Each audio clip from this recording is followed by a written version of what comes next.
I thought you had blonde hair. Freak me, Kayla. Oh my god.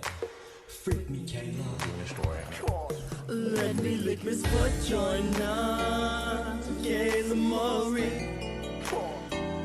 Let me play with your body, princess, just you and me.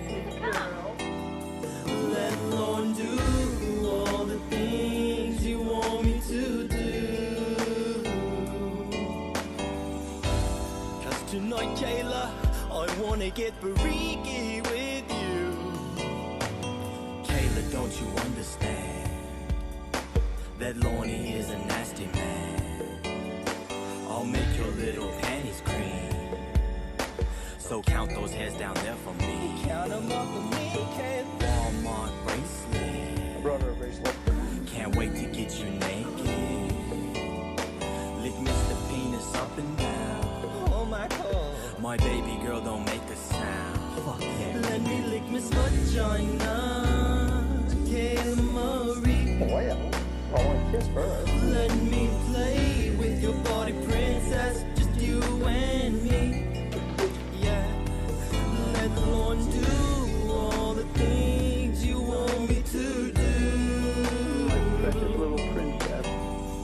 'Cause tonight, Kayla, I wanna get freaky with you. I love the taste of chicken pie. Oh my god. I'll spread it all over your thighs. Spread it all over. I can't resist my baby girl. I just can't. We'll tour all around the world. Make your Miss Vagina drip. Yes, I did. So come on, let me take a sip. Coffee. Coffee. Take off that little white thong. Come on, come on. 'Cause you're about to get the Armstrong. You're welcome. Let me lick Miss Vagina, Kayla Murray. Yeah. Let me play with your body, princess, just you and me. You want to come to my concert? Let Lorne do all the things you want me to do. Tell me what? Because tonight, Kayla, I wanna get freaky with you. Kayla Murray, no, no, no, no. Kayla Murray, chord, chord, chord, chord. Kayla Murray, chord, chord, chord, chord. Kayla Murray, chord, chord, chord, chord. Kayla Murray, you and me.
this nation should commit itself to achieving the goal before this decade is out of landing a man on the moon.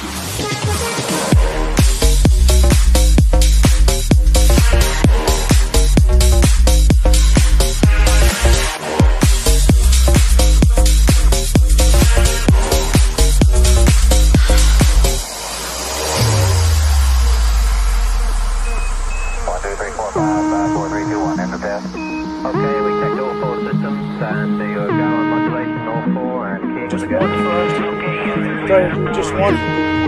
All you need for the first time. Right up straight, grab right up straight. Body straight.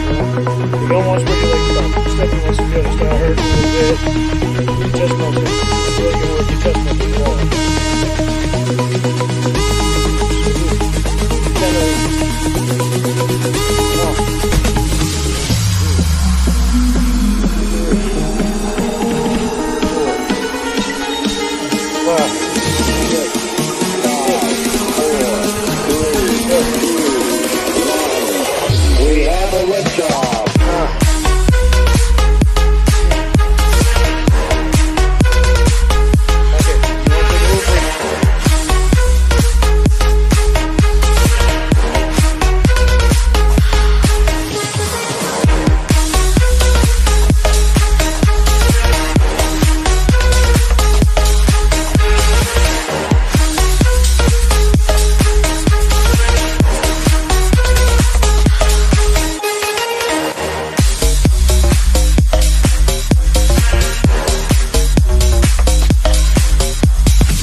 much to me that you were just too damn young for me. All that really mattered was you were my girlfriend. And Kayla, that's all that mattered to me. Count those hands down there, even if it takes all night. Count those hands down there, just make sure that the number is right. Remember when we chatted all day and night? I loved you the way I love my chicken pie.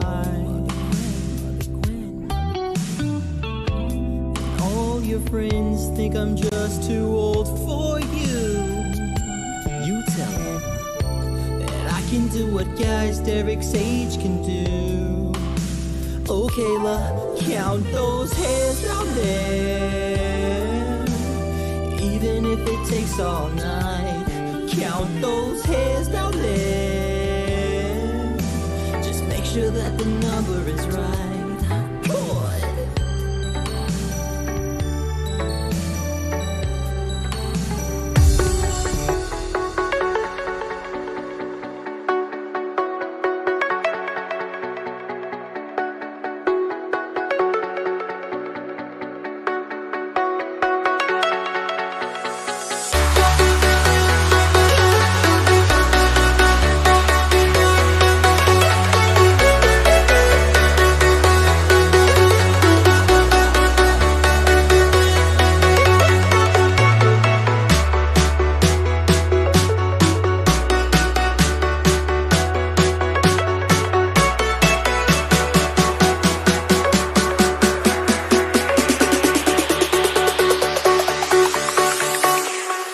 Jack it up.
stupid move. We're live. can't- We're live. Do a sound check, John. Hi, Precious. Brother Josh. Hi, honey. Chat, let us know if you're hearing us or if you're having any technical videos. But if you're not, I'm just super freaking ecstatic to welcome you to Lornemas, a half century of Lorne Armstrong. 13 years from the day that Lorne got busted going to meet his precious princess in Bowling Green, Kentucky. I'm glad to host this and have two distinguished brothers from the church. I'll take it to them to let them introduce themselves. Let's go to you, John. Hi, guys. My name's John. I've been a Lorneographer for about 4 years now, and I'm just really pumped to talk to you guys about Lornemas on this beautiful Lornemas day, and a special 50th birthday to our Lord and Savior. And Josh, I don't think you need an introduction for those in the church already, but a lot of people in the chat aren't necessarily like loyal members like John and I, so go ahead and introduce yourself. Hello, I am Brother Josh, and I am a Lorneographer, and I have been for, like 6-7 years now. I do the daily chat recaps during the month of Lorne on the CODS forum, and I'm happy to be here sharing fellowship with you all. And I can't tell you how friggin' anxious we are for those. Like, I look forward to my Lorne summary every morning, even though I'm like one of those crazy Islamic scholars that knows every word of the Quran. I could pick a random part of like the Holy Lorneography and start going through, but the way you really have like a talent with a script to go through and like summarize it into like an easily digestible for someone that's maybe not like a crazy scholar, and I really look forward to reading those like every day. It's my favorite part of the day, and I'm sad that tomorrow there's not going to be one. Well, that's really nice of you to say. I appreciate that. I see you getting That's all kind of humbling. love in the chat too. That's humbling. I've actually sent those to my friends. Like, as you can see, Scott looks forward to it every day, always has comments on it. And I'm going to miss it, and I'm already looking forward to September 18th, 2021, so we can start receiving them again. 11 more months, Precious. Well, I'm going to tell you this, and I don't want to get derail anything here with my own stuff, but I got a little something up my sleeve. I think. Oh, damn, that's a surprise. I think some folks might appreciate. I was thinking I might tackle chapter by chapter sort of recap of Taken Abroad, but in the style of in this day in Lorneography writing. So that's for those of you who don't know, Taken Abroad is a book that Lorne wrote while he was incarcerated. Incarcerated. It's written at like a 4th grade level. It's great.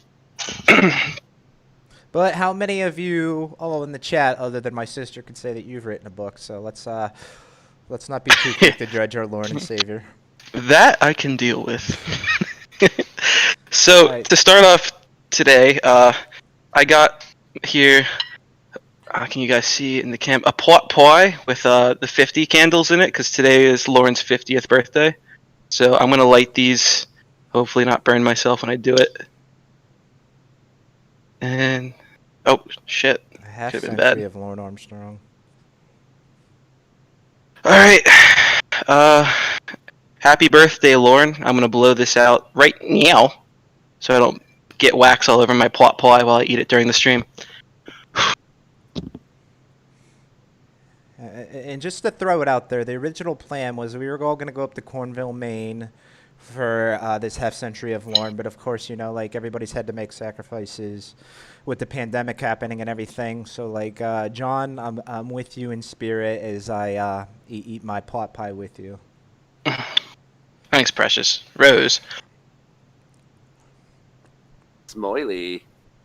It's not bad. It's a Marie Callender's pot pie. So I see we got about 25 people in the chat. Could I just do a quick poll for those of you who are like already followers or the followers of the faith, like really hardcore Lorneographers? Could you hit the number 1 for me?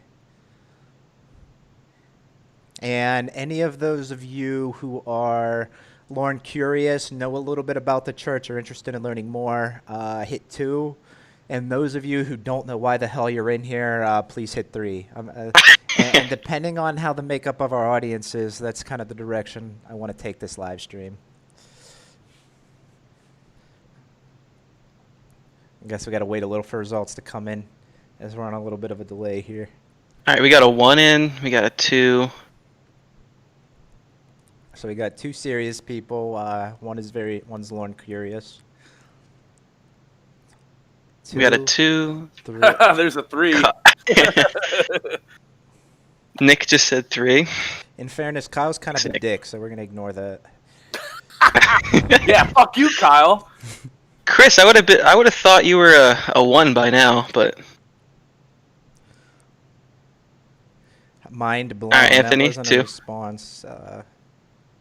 Yeah, so I actually a little background. I went to Tampa Bay this weekend and tried explaining it to Brother Cody. I guess he's not Brother Cody but I tried to explain Lorneography very hard. I failed. So I actually called up Brother John, put Brother John at the phone at an ungodly hour of the night and said, Brother John, I'm trying to reach this individual. I can't get through to him. You know, I've approached Lorneography from every angle. Is there any way that you could explain, like, the church to him? And John did his best effort. I heard him. He did a fantastic job, but it really wasn't landing. looks like we have a decent amount of 3s in here. We got a 1.5 from. So let me open Okay. it. Let me open it up like this. Then we'll do a little bit of testimonial, like whichever you wants to answer this. Like, why do you participate in Lorneography? Either of you could take that. I guess I'll start. I participate in Lorneography because there's nothing else like it. Honestly, like, out there.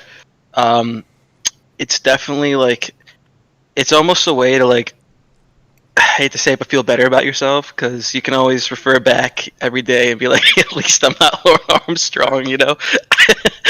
And it's just so fascinating that, like, someone could kind of, you know, go so deep into, like, denial with oneself and what they did and take no personal responsibility. It's just really fascinating. And that's basically it for me. I don't know if you guys have anything else you want to add to that. I listen to this. I participate for a few reasons, right? There's layers and layers to Lorne Armstrong. You know, it's there's the sheer absurdity of it, right?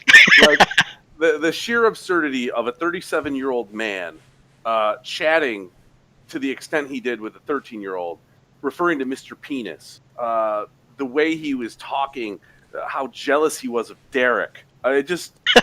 The absurdity of it, right? But then there's also there's something much deeper, right? We look at Lorne, all the catfish calls, and we hear all the yelling and all the, you know, all his drunken raging and the way he carries on his attempted manipulative behaviors. And, you know, this man is a laughingstock. He is a fucking laughingstock. But by looking at this man acting the way he does, he teaches all of us how not to behave. Like, this is not how you act. So you can catch yourself when you're acting, or when you think you might be acting a certain way. Be like, no, this might be something Lorne Armstrong would do, so I shouldn't do that. So In a way, he is teaching us to live better. it's like a religion. It is. It really is.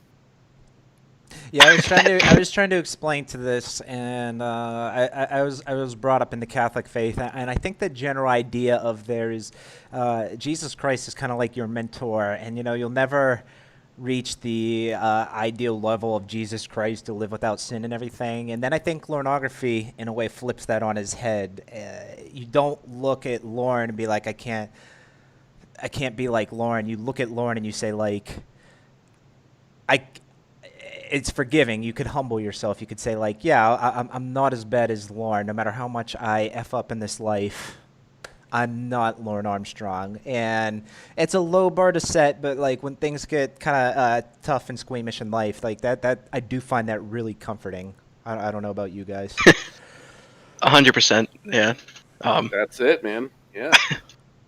And I just want to apologize because I saw my sister and my buddy Scott. They apologized. They were saying that I kind of like forced Lorneography on them. And I'm sure we've always dealt, at some point in our life, we've dealt with the religious zealot, and they're so up in arms about the religion, and they're so excited. They're going to talk to you about it, even if you don't want to hear about it. And I was always annoyed by that, and I never quite understood it until I discovered Lorneography.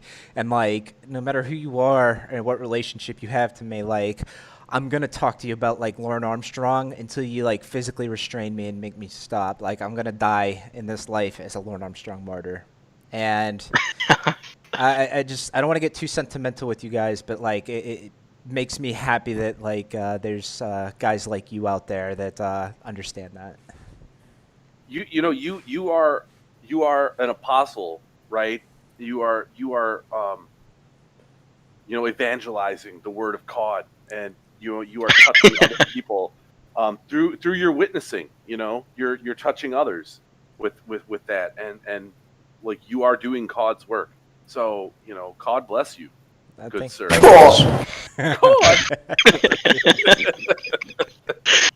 So, before we dive into the next topic at hand, I think we should listen to some Holy Scripture. If you guys are cool with that, It's an appropriate day. I think the audience would love to hear it. All right, so I have one of my favorite lines from the Holy Lorneography here on my soundboard. This reading is by Bass Shaman, so please enjoy this. What does your dad do for work? He's a doctor. Cool. But I don't want him to deliver our baby, though. Lol. Well, Mama is a doctor, too. Cool. Maybe she could. She can deliver our baby, then. Cool. But only Mama and me and the nurse will be in the delivery room with you, though. Lol. Your dad has to wait outside. Lol. Okay. You know why, right? No. Because I want to be the only guy that ever sees your vagina. Smiley face. Oh. Oh my god. Jesus. Oh god. Yo, thanks for the subscription there. I appreciate it. This channel's going to grow. We're going to stream more often. As I said in the intro, we're going to start streaming at 1080p. This is kind of a breakthrough event. This is the first time we've had this amount of people on the channel. And I really appreciate you choosing to spend your Lornemas with us. I know there's a lot of competing Lornemas streams right now, and I'm just thankful for you all being here. And we're thankful for you doing this. And I wish you could all be at my place right now eating pot pie with me, but social distance, restrictions, this is the next best thing, and I love you all. So that's another thing about Lorneography. It brings people together and creates friendships. This is actually almost a year now that Mike and I have been friends, because we were brought together the last Lornemas celebration on Lorne's 49th birthday. So that's true. Yeah, good times. We actually go ahead, Josh.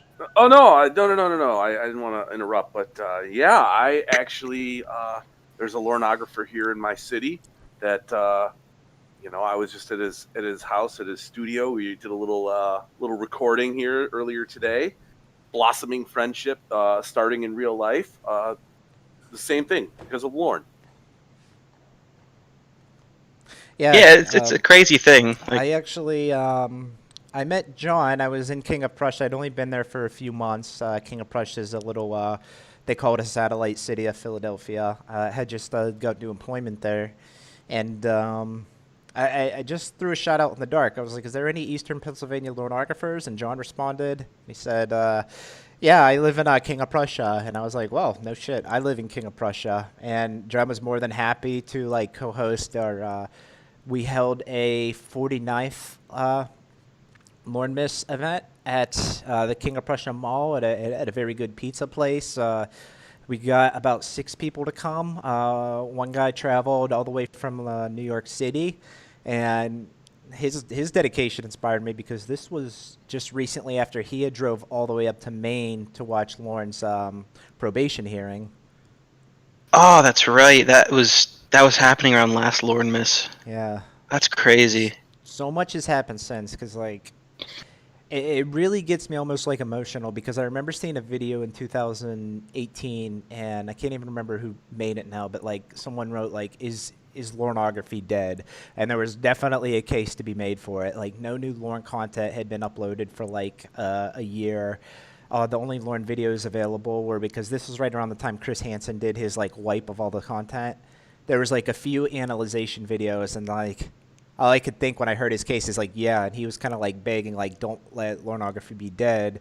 And now, as you go on YouTube, and now you realize like how Armstrong has to compete with like 10 others just to get Lorneographers, because there's so many and there's so much interest in it, and it's just like I think it really only goes up from here, and it's just like a great message to deliver on this Lornemas night. Amen. Lorneography is not dead. I remember that debate a few years ago, and especially around the time of First Contact, you know, when Ember first contacted Lorne, and that whole thing was coming out to the community that you know, people had made contact with him, and it was like, is that going to ruin it?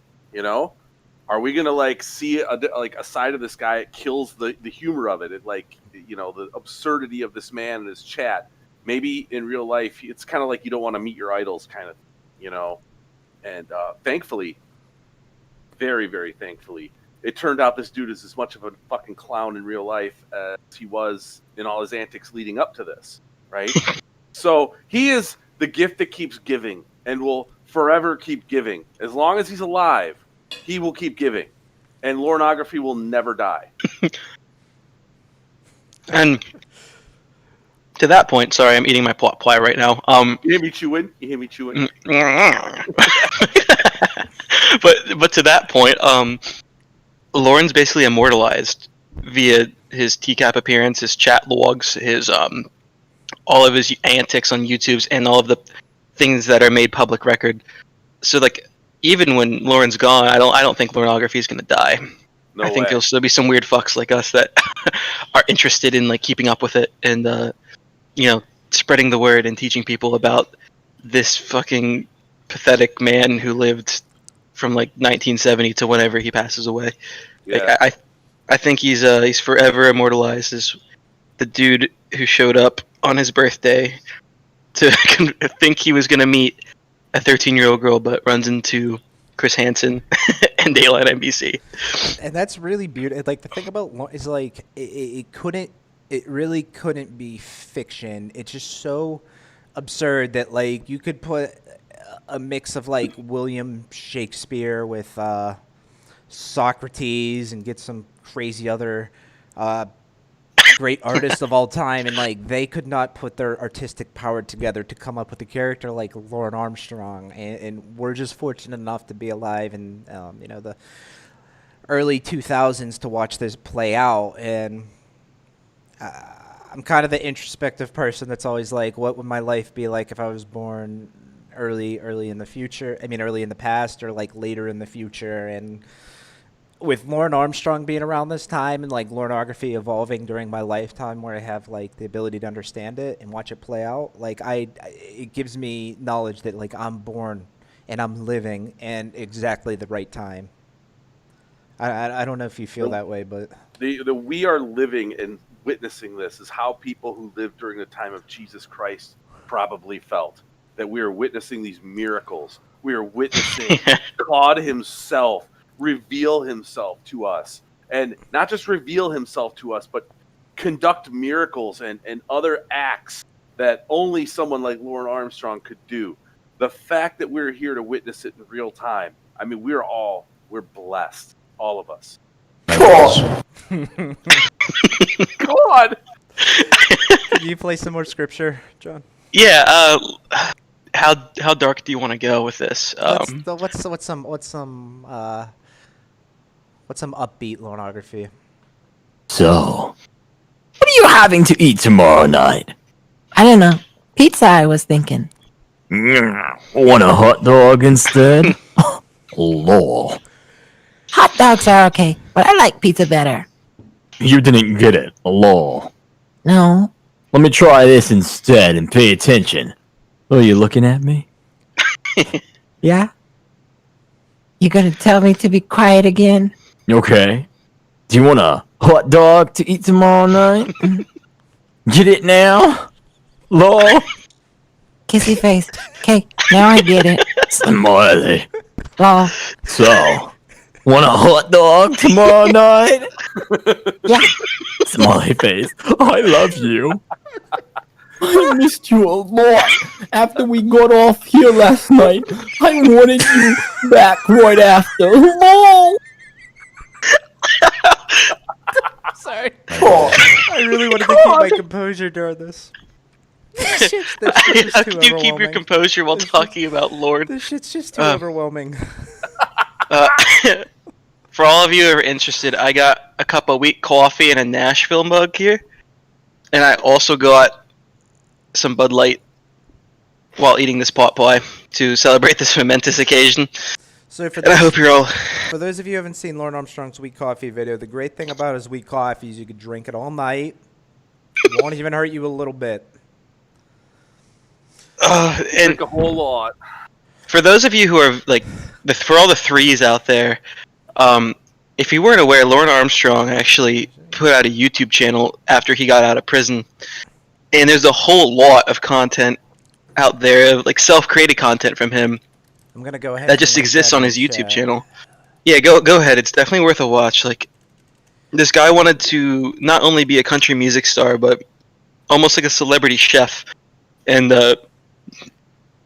anything else. Like, he tried like almost everything on his YouTube channel, and like obviously it didn't take off, and the only people who follow it are people like weirdos like us. But it's And all definitely the- worth checking out. Yeah, and all the comments on all the videos. Okay, two things. Number one, the thumbs up and thumbs down. It was always like the ratio was like for every like 1 thumbs up, there was like 4 thumbs down or 3 thumbs down. All the videos were downvoted to shit. And then the other thing was all the comments, of which there would be dozens and dozens, right? All the comments were just people quoting the Holy Lornography, just like shit he said, like shit he said on the phone calls, just mocking him. The whole thing is just it's just a lesson in total mockery. Fucking awesome. Dude, it's crazy. And I see I loved her first in the chat. Yeah, I have the song on here. I have his voice recording. We'll end the stream with that if you want to stay tuned. We'll listen to his rendition of I Loved Her First. For any threes here, I want to open this up to the chat. For any of you that hit threes earlier, or if you just came to the chat, a level 3 person was someone that doesn't understand Lornography, doesn't understand why we're doing what we're doing, why we're so passionate about it. If you have any questions, I want to open that up, and I think I got 2 of the brightest guys in Lornography here with me, so I think we'll be able to give you a satisfactory answer to your question. Correction, Andrew Burkett's not here, so. Yeah, Andrew Burkett, for those of you who don't know, he's our one of our UK brothers. And the thing about Lornography that surprises me the most outside of Lorne Armstrong is how much foreign attention we attract. Basically from the UK and Australia, there seems to be a disproportionate of people fascinated about Lorne Armstrong from these 2 countries. Granted, it's mostly Americans, but when you look at population, how they representation, there's a lot of Australian and UK Lornographers. It's surprising to me. Charlie Hare says we're 2s, and he's Billy Graham compared to us. Maybe that's true. No, I don't know about you or if that's true, Charlie. I'm not going to test that here tonight, but there are certainly people that know a lot more about Lorne Armstrong than me. I'd probably put Brother Josh Call in that category. I'm just a tag along. So. Well, actually, since we opened that bucket of water, you're the only person in here that's actually made contact with Lorne. Yeah, I have. Can you enlighten our viewers on that? Yeah. So a long time ago, and by that I mean like 4 years now. Back when the first contact was made. Now I don't know. I don't want to like maybe go into too much detail on it, but Ember, who is the driving force behind a lot of the awesome content that we have on Lorne. She reached out to Lorne and actually had a phone call with him, got him to give her his phone number, and she reached out to him and talked to him for about an hour. That call is on YouTube. I actually just saw it like a week ago. It's like the first contact call. And at the time, I was in law school, and Ember knew that, and she told Lorne that there was a lawyer in the Church of COD, and he was interested in. She did this on her own. I didn't ask her to do it. She just did it, so that was cool, you know. And so she told me she hit me up, and she's like, "Hey, Lorne Armstrong wants to talk to you," and I was like, "What? No way!" So so she puts me in touch with Lorne, and I talked to him on the phone for, it was like a 3-way call, and she just like put the phone down or whatever, and I'm sure she recorded it, and I'm sure that call exists somewhere. But she introduced me to Lorne, and Lorne talked to me about his case. This is back while the lawsuit was still in effect. That hadn't been completely dismissed yet.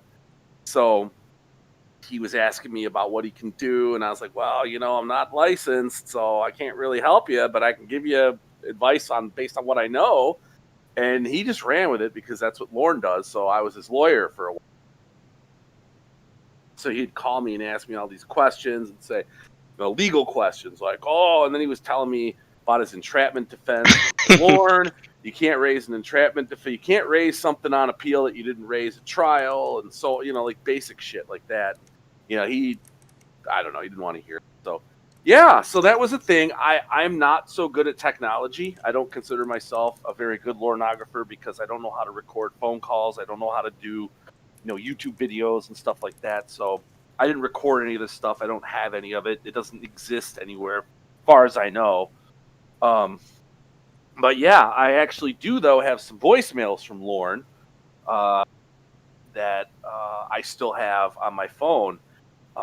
Because I just started not answering his calls because I call me at like bad time.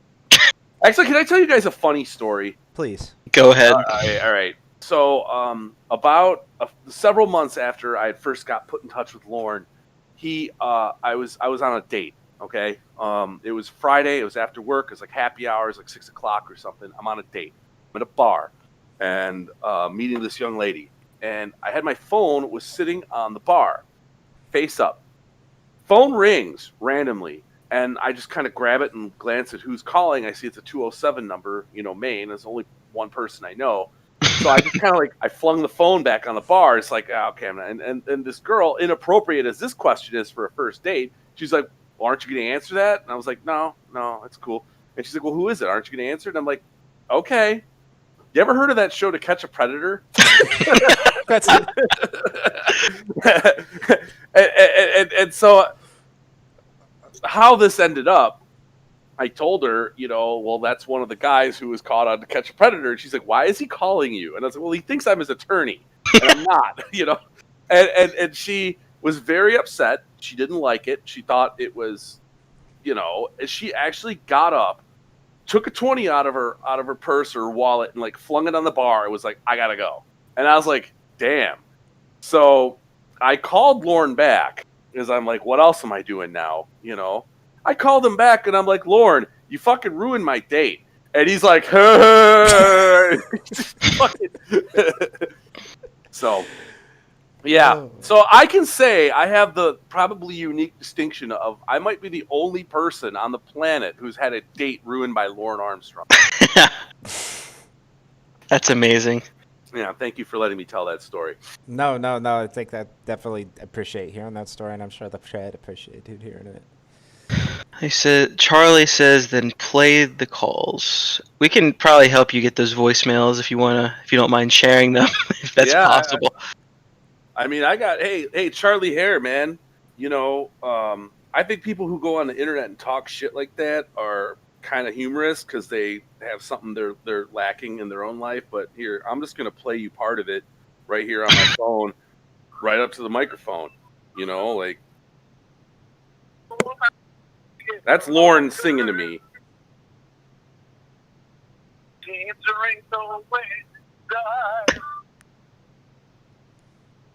sweet would be best, but I'd be here for the rest. Got a ride in Bedford tomorrow night. I called the house, but no one answered. For the last 2 weeks, no one's been home. What the hell, Josh? I guess you're screwing with me. Yeah. So then he just goes on and berates me for not answering his calls. So I'm sorry, I had to mute my mic because I was crying. So You're Yeah, you're not still in contact with him, are you? no, I haven't talked to Lorne in a while. It's been like that voicemail was from early 2017, and I hadn't talked to him for a couple of months at least before that. So yeah. God, that's amazing. I want to open up to the chat. What's everyone in the chat thinking? Anybody got any questions for myself, John, or brother Josh?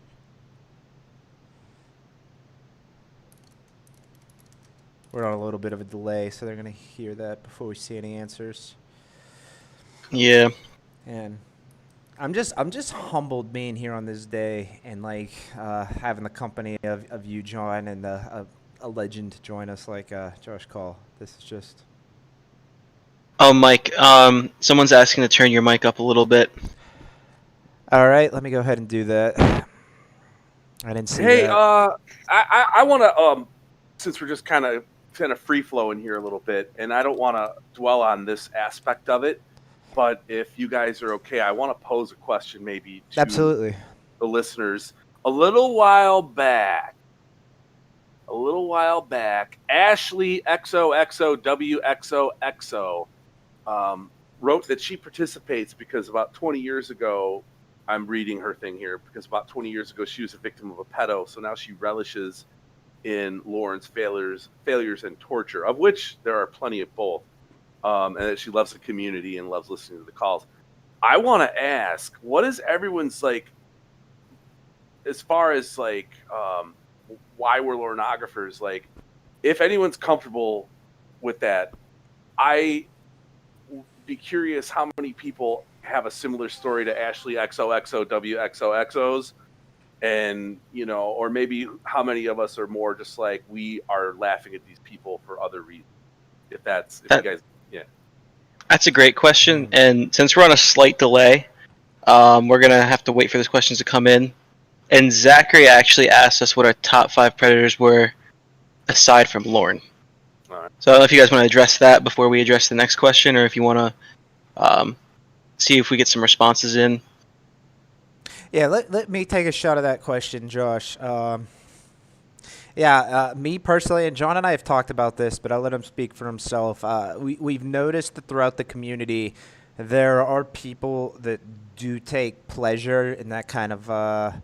I wouldn't want to say pleasure, but they do get a satisfaction out of the revenge that it gets on like humiliating these predators. And I think John and I both concluded, at least from our angle, that's not it. Like, we're more into the whole bizarre aspect of the whole thing. Granted, like, I'm not a pedo sympathizer or a pedo fan, and like I'm happy to see these people like get their justice. But as far as me taking an active participation in dishing out that justice, that's something I've never had interest in. Of course, if I were a victim of one or someone close to me was, it's very possible I would feel that way. I don't know if I'll let you answer that too, John. I don't want to speak for you. Say I mostly agree with that. I mean, there is like a sense of satisfaction of like knowing that these assholes' plans were going to, got ruined by Chris Hansen and Dateline, and just seeing their life kind of fall apart in front of, on their face. You can just see the look of despair in their eyes when it happens. It's kind of satisfying. But like, I guess with Lorne Armstrong specifically, it's like Josh was saying, it's the whole absurdity of it all that just kind of intrigues me and keeps me coming back and diving deeper into learning more about this shit. Yeah, I see for a lot of folks who, and it's up to them to speak up on the subject. Some folks, aren't going to be as keen about saying, that they maybe have been touched personally by something like this, but I can see the revenge aspect. Now, I haven't been. I was never the victim of anything like that, but I can see how some folks this could be extremely cathartic, right? Maybe their abuser evaded justice. Maybe their abuser evaded, humiliation. But watching these predators get nailed head on with justice and humiliation gives them the satisfaction that they weren't able to get from their own abuser. And you know what? I love that. I love that this community is able to give people who have that sort of relationship with this sort of activity, it gives them that justice that they weren't able to get from their own, abuse. On a serious note, and that's all I want to say on. I agree with you on that. It does help me to think that like the work and time we put into this does have an actual like utilitarian means as opposed to us just like getting like jollies out of it. And don't get me wrong, I get my jollies out of this. So let me tell you, do I ever? That's a good transition because Scott in the chat asked, how do each of you apply Lorneography in your daily lives? And I think I touched on this a little, so I'll just summarize again and hand it over to one of my panel mates here. For one, I met one of my best friends, John, who we now spend nights together playing clips from the Lorneography and playing video games, and he's just been a great friend to me all around. And two, when things get really complicated and stressful, I am able to put on some like Lorneography in the background, listen to it, watch it, and realize like my situation ain't all that bad. And because I'm not Lorne Armstrong, I'm gonna realize where my failings are, and I'm gonna pull myself out of this, and I'm gonna put myself back on the right path. No, go ahead. I would say I second that. Like, the majority of my day spent after work is spent like playing Warzone with you and just listening to fucking Bass Shaman reread the Holy Lorneography, and we just play our soundboard, and it's just a great like, it's like a cathartic way to just kind of like relax and take your mind off your day-to-day shit and just kind of have a laugh at the absurdity of it all. So that's basically how I spend my days. Yeah, I will certainly second everything you guys just said.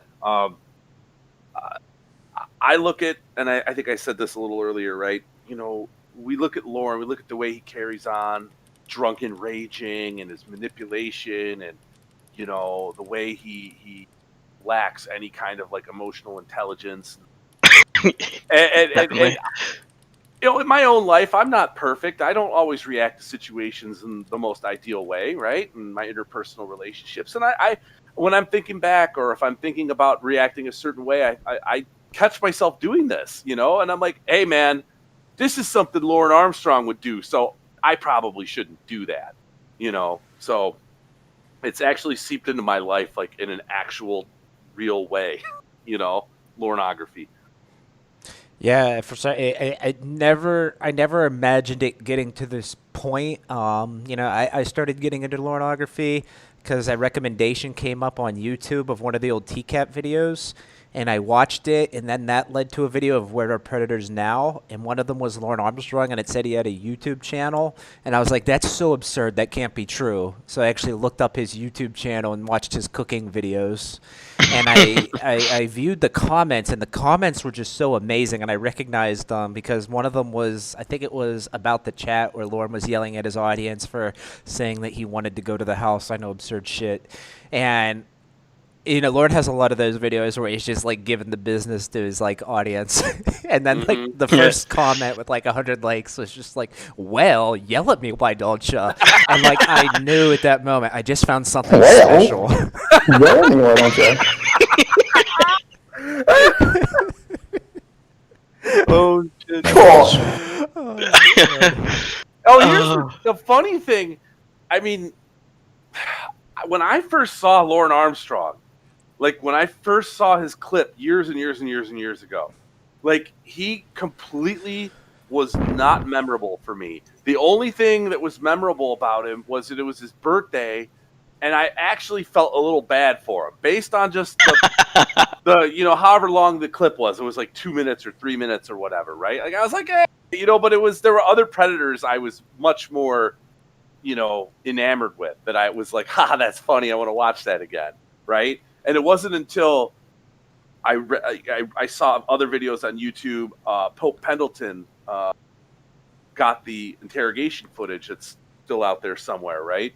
And I saw that, and I was like, because that I somehow stumbled across. I saw that, and I was like, oh, you've got to be kidding me, And then I actually got into the chat, and I was like, wow, this is absurd.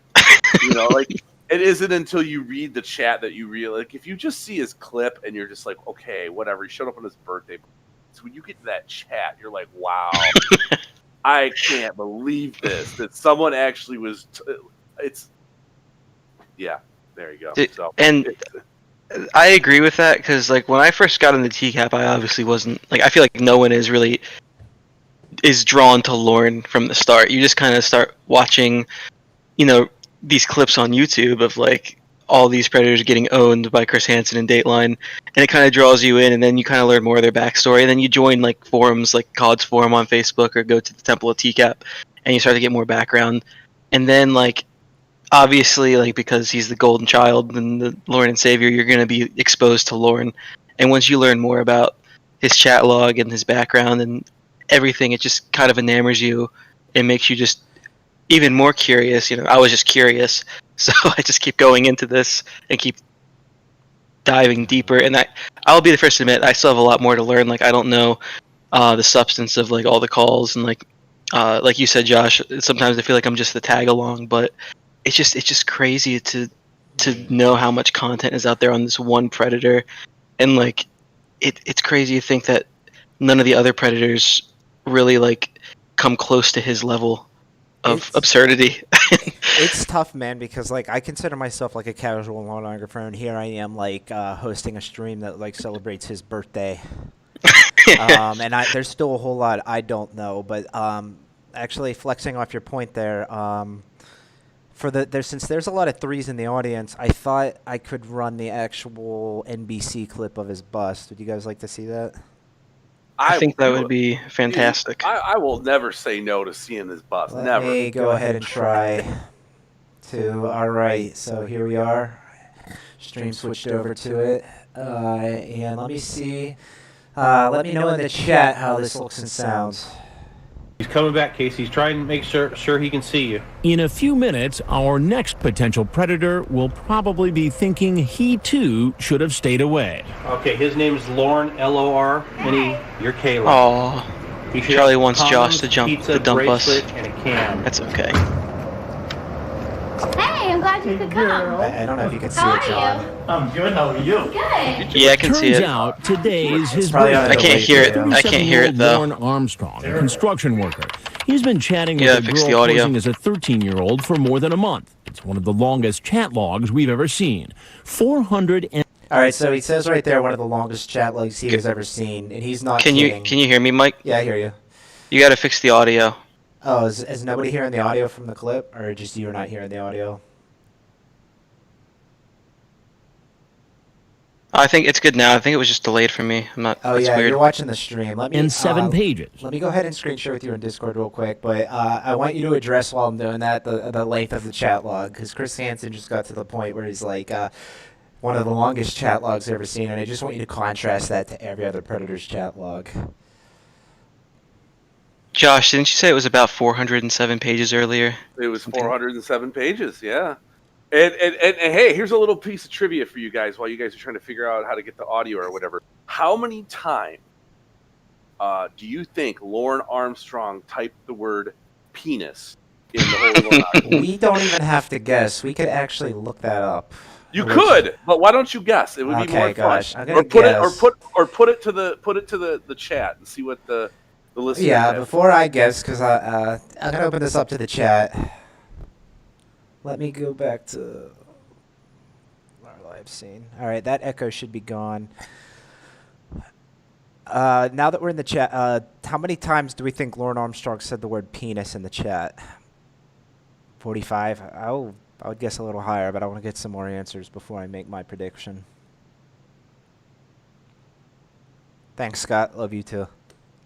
Yeah, I love Mike and John. Don't pick on Mike and John. J.C. Stevens, 260. Yeah, I a don't. pretty sizable number of penises.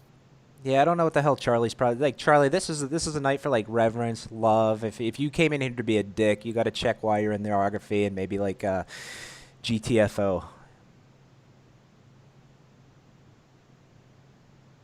What do we got? 90, 279, 230. I think they're in the ballpark. That's kind of where I'd guess. 369. Let's check that out. I'm gonna open up the Lorneography right now. I have the answer. Go ahead and give you a have guess. the answer. Never mind that. I will not open that I have up. the answer. All Yeah, right. you don't need to do that. So let me actually put my guess in the chat. I'm gonna say 320. 320. All right. Are we ready? Lorne said. Wait, John didn't penis. guess. Oh wait, John, guess. John, guess. All right, I'm gonna throw a shot in the dark. I'll say 245. All right, put it in the chat. Hi, sir. Hi, sir. 245. Yeah, Lorne said penis exactly 270 times. Oh my Damn, God. Zachary came in at 279. Dang, that's Zachary. close. That is I think that's the winner. JC Stevens was 10 off at 260. So, yeah. I was not expecting to do trivia tonight, but if I did, Zachary would be walking out of here with a big prize, like either a pot pie or a bracelet, or Pot maybe even a pie. pizza. Pot pie. I'm not bringing you a pizza. All right, I'm gonna try to run the Lorne arrest again. I'm screen sharing with you guys in Discord, and I gotta shut off my echo here.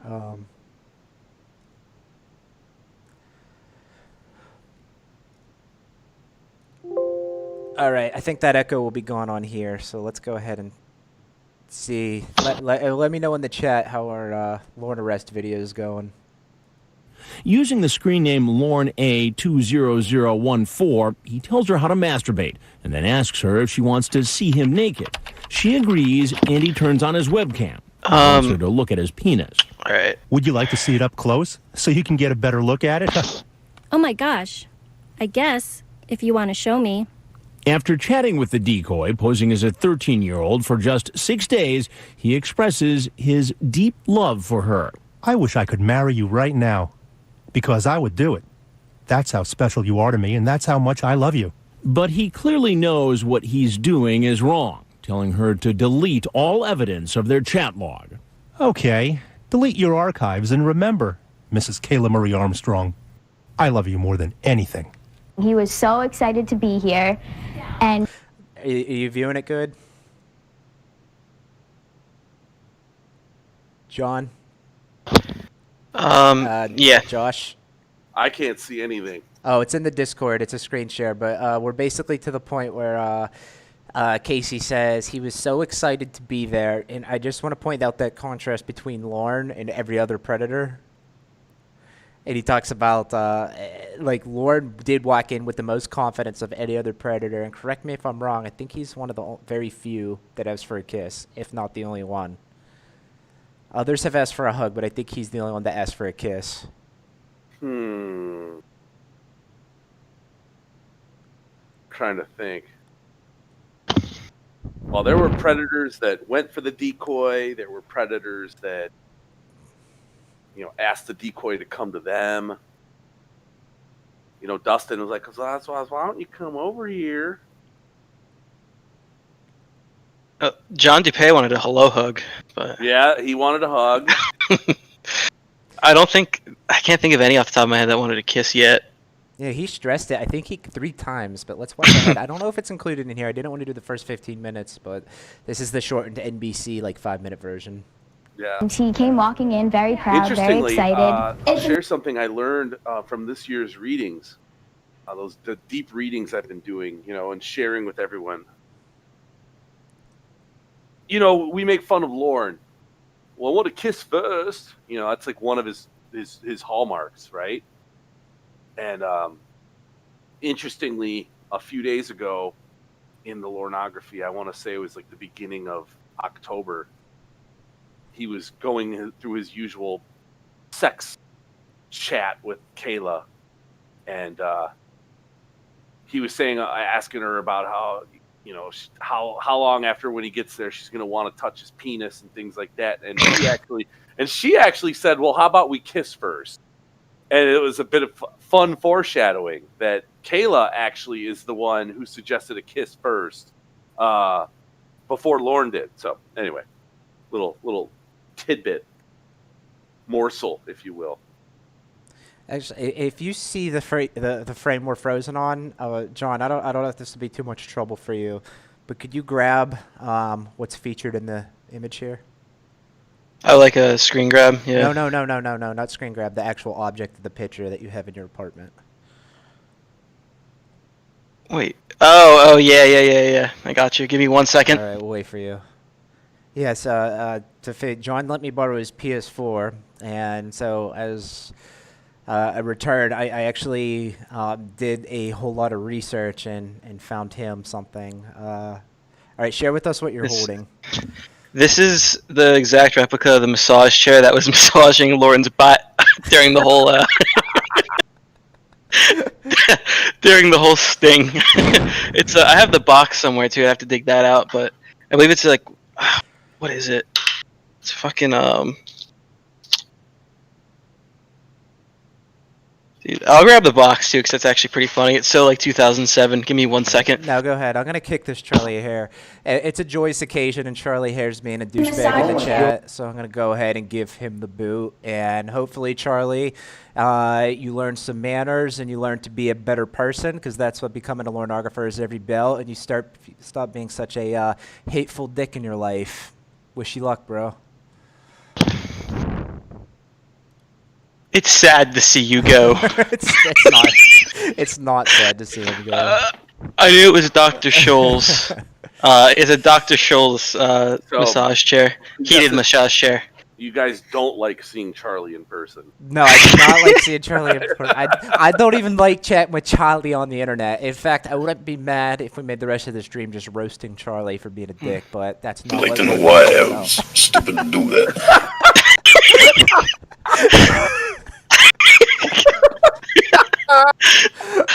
Before we move forward,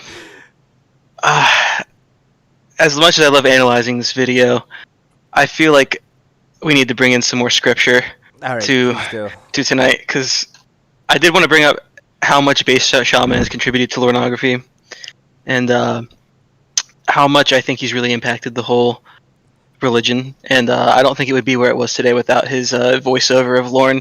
And honestly, I kind of view Base Shaman, his caricature of Lorne, as the actual Lorne Armstrong. So I'm going to share with you one of my favorite clips.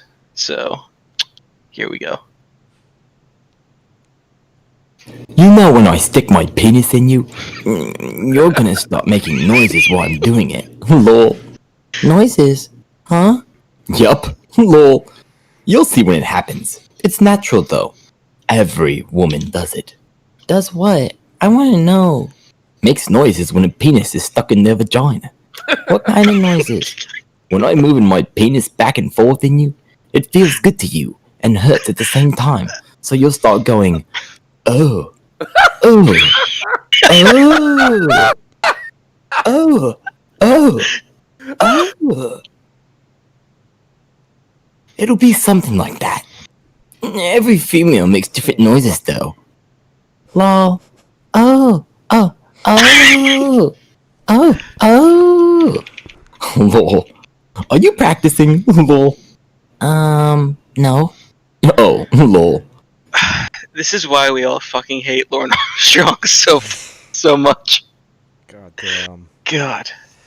Oh. This motherfucker, like this motherfucker. So you read the chat, right? And if you're like a normal person, and you just kind of look at it and you get sick of it after a page, you only kind of get like the very like outermost top layer of it, and it's just absurd. It's Mr. Penis, and it's to touch my penis and all this, right? But like, it's so much more sinister than that in a lot of ways and in a lot of parts. Like, this dude, he was trying to manipulate and groom this young woman That funny clip you just played was funny. It's absurd, but it's like he was trying to groom her into doing what he wanted. So he's a fucker, man. He's a fucker. we often address that, and like there's been times where like John said, we play Warzone and we play Lorne clips where like one of us just taps out and we're just like no more tonight. It just wears on us because like sometimes it just hits. Sometimes like the absurdity hits you in a funny way and you can't stop laughing. And sometimes it just like hits you in your bones of like what he was actually scheming to do. And I guess it just depends what kind of mindset you are when you go into it. But like there's some that John plays, and I think he knows like he can't play it. And I'm not encouraging you to play that one where like I shake in like visible disgust. Don't worry, I won't play that for you, precious Rose. Smiley. Kissy face. Like, no, hey, for real though, I was doing the readings or the daily recaps, you know, and so like it's hard because you can't really like take that whole 400 plus pages of chat and read it all in one sitting and then write about it. You know what I mean? And so reading it, and I would read those, or I would when I wrote those recaps, I would read the day's chat that day, like as I was writing it, as I did the little write-up. And that sort of reading where you break it up into like this 32 parts or 31 parts, however many how many days, their actual days there were, right? How many times? Oh, sorry, that was... But like, no. And you do that, and you really are able to fully grasp the entirety of what was going on, because you're only getting a few pages at a time, you know, per day, and you can see just how many layers of Lorne there is. You get to see all the, and my favorite part of it is all the different Lornes, right? There's, you know, controlling Lorne and Rockefeller Lorne and Detective Lorne and Genius Lorne.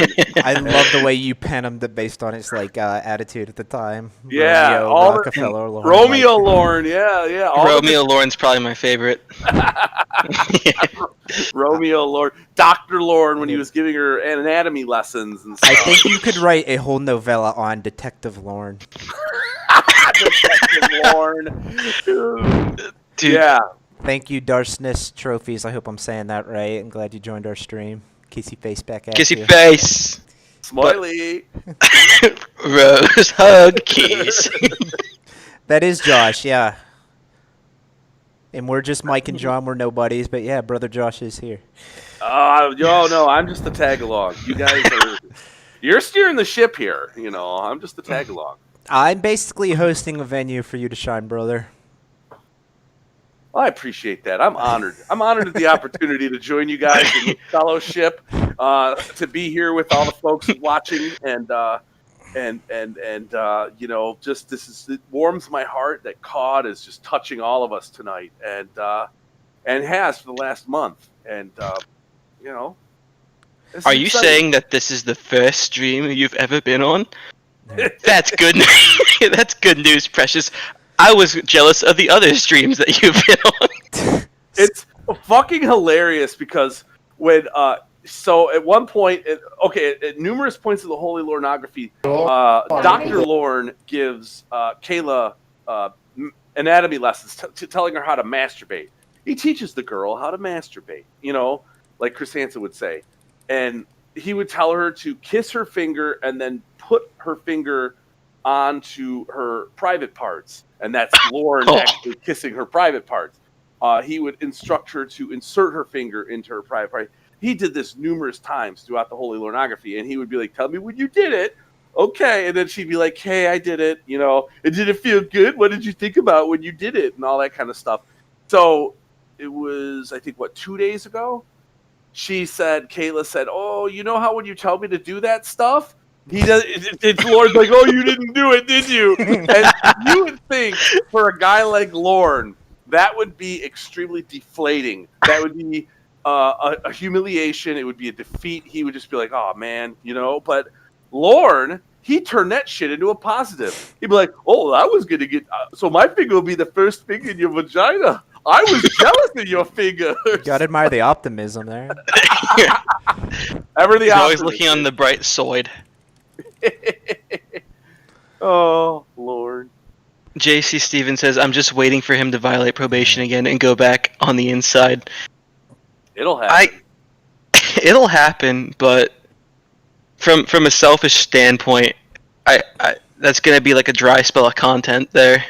But then again, we've been on kind of a dry spell lately. Scott brought up a valid point. If you scroll up a few, he said, "I'm just baffled that the decoy Kayla almost fucked the whole thing up. Like, how do you not know if you have a garage? How did he not see this as a red flag?" And there were many more than that. But it is an amazing thing, like the unprofessional nature of perverted justice and how anyone with like 2 IQ points bouncing around in their head would have like realized this. Yeah, that's funny. So Detective Lorne here. This speaks directly to Detective Lorne. I love Detective Lorne stories.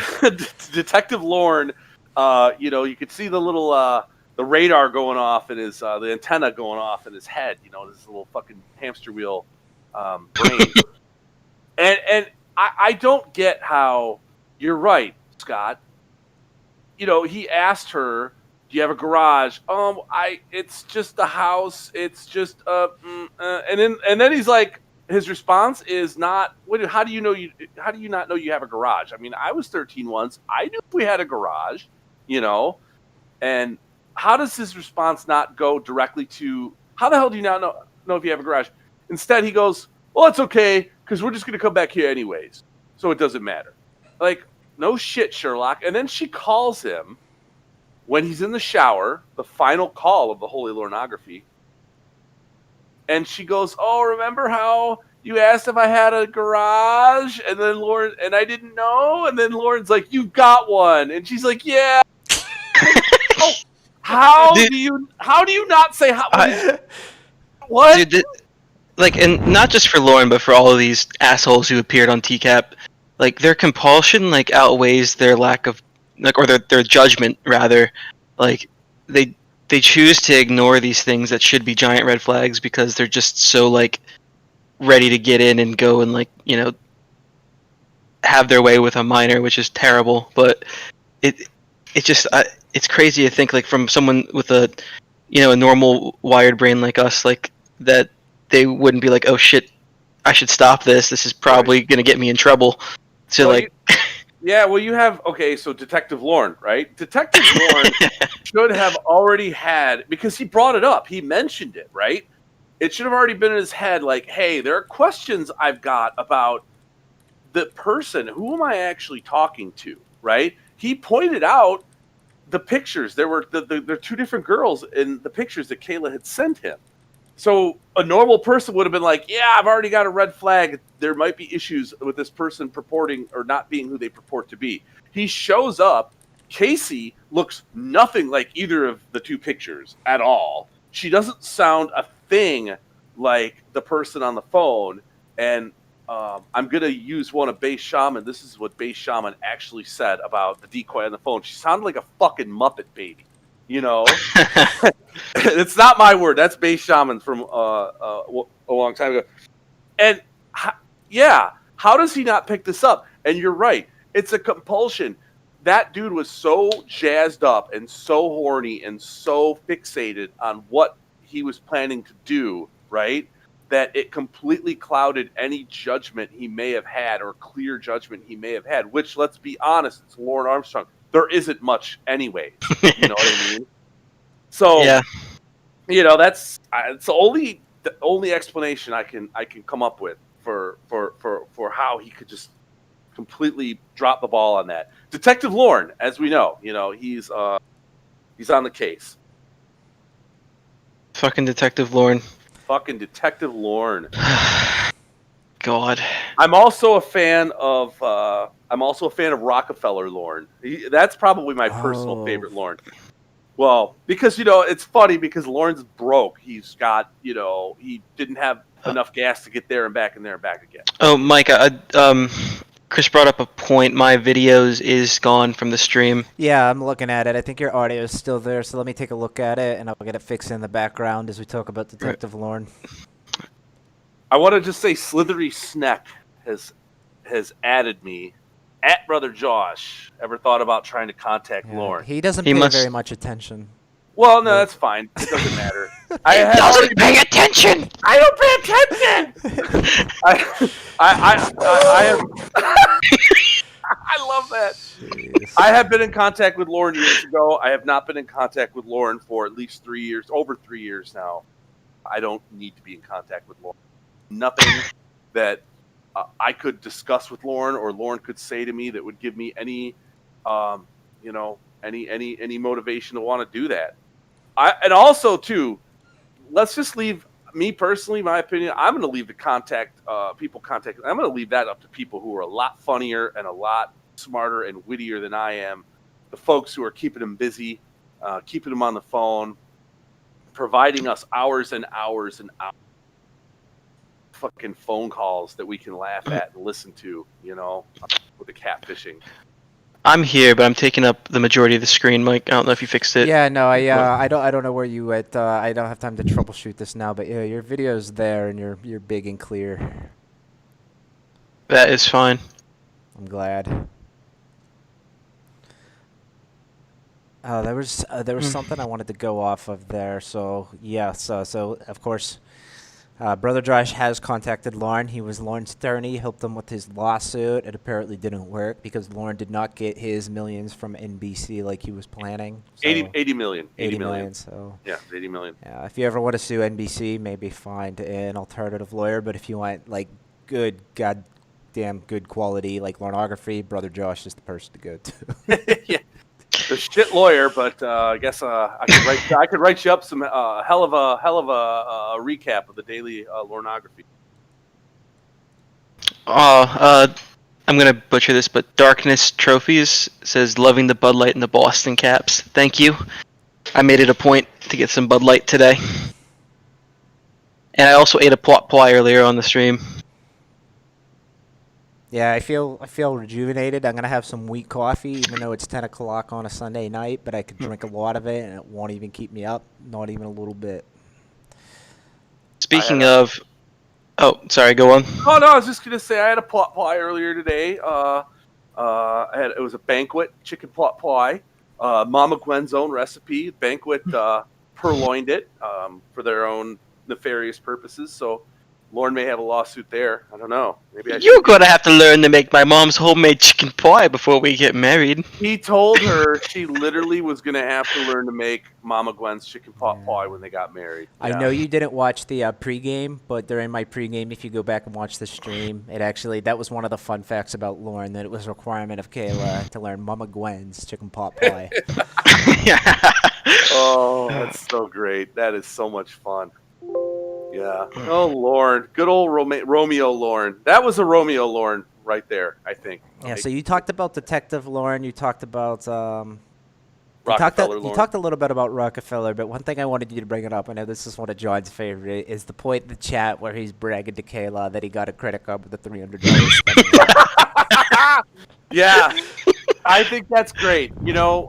Bless his heart, that Lorne was finally able to establish some credit. And what did he choose to do with that credit card? He wanted to take Kayla out and buy her some bras and panties. And, bless his heart. Rockefeller Lorne. Yeah. He also, a few other Rockefeller Lorne examples that come to mind is he made a lot of money from his septic business. He made a lot of money in the septic business. I was a particularly big fan of Rockefeller Lorne twice, at least that I remember seeing, mentioning to Kayla that he was going to, when he got his paycheck, he was going to go buy a light that he could keep by his desk. So when he was exposing Mr. Penis to Kayla, he could the light would be on so she could see Mr. Penis more clearly. I thought that was among the most Rockefeller of Rockefeller Lornes. We talk about that because that is before he had a bed, right? So he's not sleeping in a bed. So like if I'm sleeping on the floor, I'm thinking like I should buy a bed. But Lorne's like, once I get that like $30 paycheck, I'm getting a lamp, and this bitch is gonna see every dimple in my goddamn Mr. Penis. Yeah. Hey, I'm so sorry. I forgot to say something, guys. I wanted to have a moment of silence for the Holy Crucifixion, which took place 35 minutes ago is when it began. Fill in the chat on what that is. The Holy Crucifixion. Yes. Yeah. Yes, please fill in the chat. Oh! The Holy Crucifixion is when Lorne walked in the door and Chris Hansen came out and he was humiliated and arrested and off to jail he went. Can you play his catchphrase on your soundboard? Hi. Not that one. Which one? It starts with a C. Oh, his catchphrase. Yeah, his catchphrase. His catchphrase. Cord. I can't find it. I know, I gave you one. Thanks for joining, Jenny. John, if you remember, Jenny was present at our Lornemas dinner 2019. I do remember Jenny. She's since taken a hiatus from the community. She's been in Cards Forum, and she said she left. So I think maybe she found like an alternative like Lorneography group, and she hasn't told me about it, or maybe she's just turned her back on the church as a whole. But glad to see you. Yell at me, why don't you? We don't judge for apostasy here, Jenny. If you want to leave and come back to the church, we'll welcome you back with arms wide open. Legs spread. No, actually, I'm not gonna finish that quote. But legs spread, and I will flank you right away. Thank you, Josh. Thank you. But all these Bud Lights have really hit me. So BRB, Bud has to go pee. All right, you pee. I think after you take your bathroom break, I'm gonna run this stream till 10:30, and then I'm gonna cut it. But I'm really enjoying your different characters of Lorne. So we had Rockefeller Lorne, Detective Lorne, Romeo Lorne. Romeo Lorne, What was another one? There's Dr. Lorne. Dr. Lorne. Let's hear more about Dr. Lorne. Dr. Lorne was, like I kind of alluded to a few minutes ago, Dr. Lorne would give Kayla various masturbation lessons throughout the Holy Lorneography. A couple days ago was the last time we saw Dr. Lorne. And Dr. Lorne gave Kayla a lesson on the female orgasm, subject I'm certain he is amply familiar with. So that is another fun Lorne. I didn't want to go down this road, but like now that we're here, you've talked to Lorne. Do you believe Lorne's a virgin, or has he had sexual experiences? I sincerely believe that Lorne is not a virgin. Lorne is let's just take Lorne at the time of the sting, right? Lorne was, he wasn't a really good-looking guy, but he wasn't horrible looking. He can be reasonably charming for at least a few minutes when you meet him or talk to him, right? And he spent a lot of time hanging out in those karaoke bars. I really think that, and there were a couple of things that happened in the Holy Lorneography, like times when he didn't log in, and I don't know. I feel like it is entirely plausible that he could have got some Hennessy drunken, bar skank, and maybe convinced her to, let him get in her pants. I don't know. I don't think he's a virgin. And just because you lack any kind of understanding of the female anatomy or how any of that works, it doesn't mean you're a virgin. No. Yeah, we're in a third wave feminist society, and if you're in the sticks out in Nashville or Maine, like, I'm sure you go to the bar and you talk to every girl there during last call. And it's been said that, like, if you don't know who Lorne Armstrong was, people that have met him, like Betty and even, like, Ember and Ramona have said, like, he can come off as charming. Yeah. And like I said, I've talked to him, and obviously I'm a dude, so he's going to hit me with a different kind of charming, right?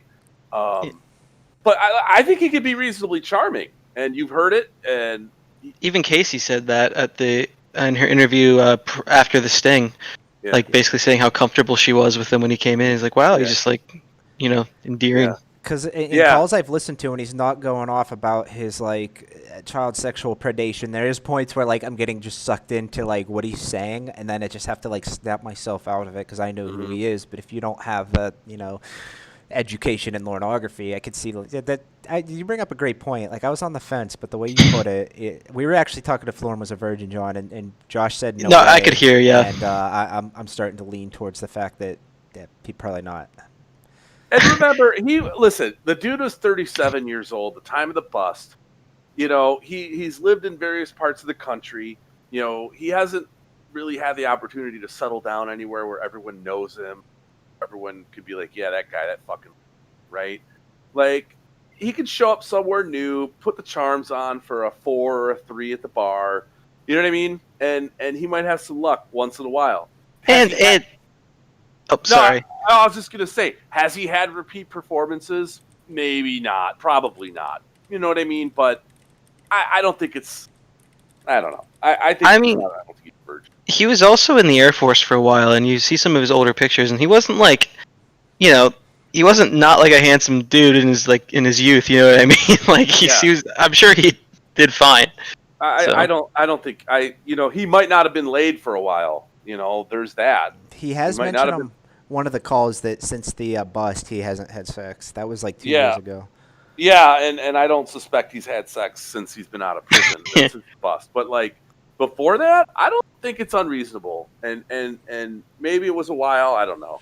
I don't think he's a virgin though. I have obviously no evidence to back that up. I can't point to a call. I can't point to a woman claiming to be someone that's had sex with him. But I don't think he's a virgin. It's just bizarre. Like, I don't think he's a virgin either, but like the way he talks about sex, it's almost like the way I thought about sex when I was 8. Yeah. Good point. Yeah, he's just emotionally not there. But Zachary said Amanda James fell for his charms. Yeah, Amanda James. All the Dale Earnhardt stuff. We don't know a whole lot about the Amanda James scandal. Like, we just know from the chat and what Lorne said in the calls, but Lorne lies. So, like, we know he never met Amanda James. We know he talked to her on the phone, but, like, apparently there was never a meeting.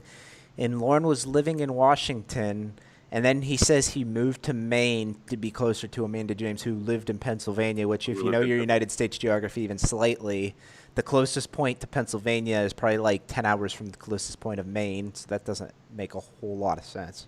Whole lot. Yeah. Yeah. It's closer than Washington State, I guess. They're in the same time zone. Yeah. Not a whole lot. Not a whole lot. Could you play some more scripture? Yeah, of course. You don't have to ask me twice. Oh, God. Precious, I have a question for you. Okay? Do you want to, fuck me? Surprised face? Lol. Kissy. Do you? Do I what? Lol. You know. Come on, say it to me. Lol. It's a really bad word. I'm not supposed to. You're only saying it to me, and you won't say it all the time, so you can do it, lol. Okay? If you don't want to say it, then you can say it a different way, lol. Okay, I don't know how. Jeez, I never said anything like that before. Smiley. I have faith in you. You're a smart girl. Kiss, Rose. I'm just tired, I think. Lol. How about asking me if I want to stick my penis in your vagina? Lol. Lol. You want to stick your penis in my vagina? Yes! Kissy, Smiley. Do you want me to stick my penis in your vagina? Yeah! Smiley. Smiley. Smiley. Oh, God. You know what I like about the holy Lornography? So, I think a lot of the Predators, at least the ones whose chat logs I've read, when they get into the graphic sexual talk, right, they're pretty straightforward. They're like, I want to blank your blank. I can't wait till blank or whatever, right? And Lorne, when he engaged in the sexual talk, it was like this really weird, perverse question and answer session that, and John, I think you used I think it was you, or maybe it was someone else. I don't know. There was like this weird Groundhog Day of fucking sex question and answer, because it was the same questions and same round of questions every day. Are you anxious to touch my penis? Are you anxious to sit on my penis? Are you excited for me to touch your vagina? Are you excited for my penis to, like, every day the same questions and he would ask, oh, how do you feel when you think about my penis inside of you? What do you think about when you think about my penis? Like, what do you think about when you think about touching my penis? Like, every day. And she would answer the questions. Okay. Cool. IDK. I guess. Like, he didn't pick up on like, hey, she's not really playing along with this super excitedly, dude. Like, what are you doing? I don't know. It's basically a conversation with himself. Yeah. Like, and then he would expose himself pretty much at the end of every goddamn night too. Yeah. With the archive deletion instruction. The archive deletion instructions were a daily. It was a daily event, and he would expose himself every day. He would sit in front of the computer naked, and he would point the webcam down to his penis at numerous. And when I say numerous, I mean a couple dozen times at least. You know, I'm gonna point the cam at my penis because I look like shit. There you go. There was the day. Yeah, there was the day he was sick and he had alcohol poisoning, and he was very. That was a lot of. There were a lot of different Lornes. That controlling Lorne. There was, Romeo Lorne. There was all kinds of Lornes. Yeah, he looked like shit. So look at my penis, and then it's just unbelievable. So actually, I want to go off this because one of the most bizarre requests, and like I've tried to imagine what this would look like. You know, when like Lorne comes home from the bar the one night and he's shit faced, and it sounds like he's got the spins. And that's the night where he says, I got to point the cam at my penis because I look like shit. And then he says, at some point during the chat, he says to Kayla, he's like, if you were here, would you hold my penis for me when I peed? And I brought this up to John before. Like, I ran through the scenario of what that would sorry, Mike, but we have Joey's TCAP channel in here. Jesus Christ, what a celebrity. Wow. Oh, wow. Joey, if you got Discord, if you want to join the chat, let us know. But I was saying, the idea of what that would look like if a girl was here right now, and I was like, will you hold my penis for me while I pee? So she'd follow me in the bathroom. I'd take out my penis, and I guess she would hold it and aim it at the toilet while I peed. And it's just like, it's such a bizarre request. He wanted Kayla to kiss the pimple on his butt to make it feel better. That was a bizarre request. He wanted her to scratch his butt. His butt was itching. He wanted her to scratch it. Another one when he thought that she would confuse his penis with a carrot.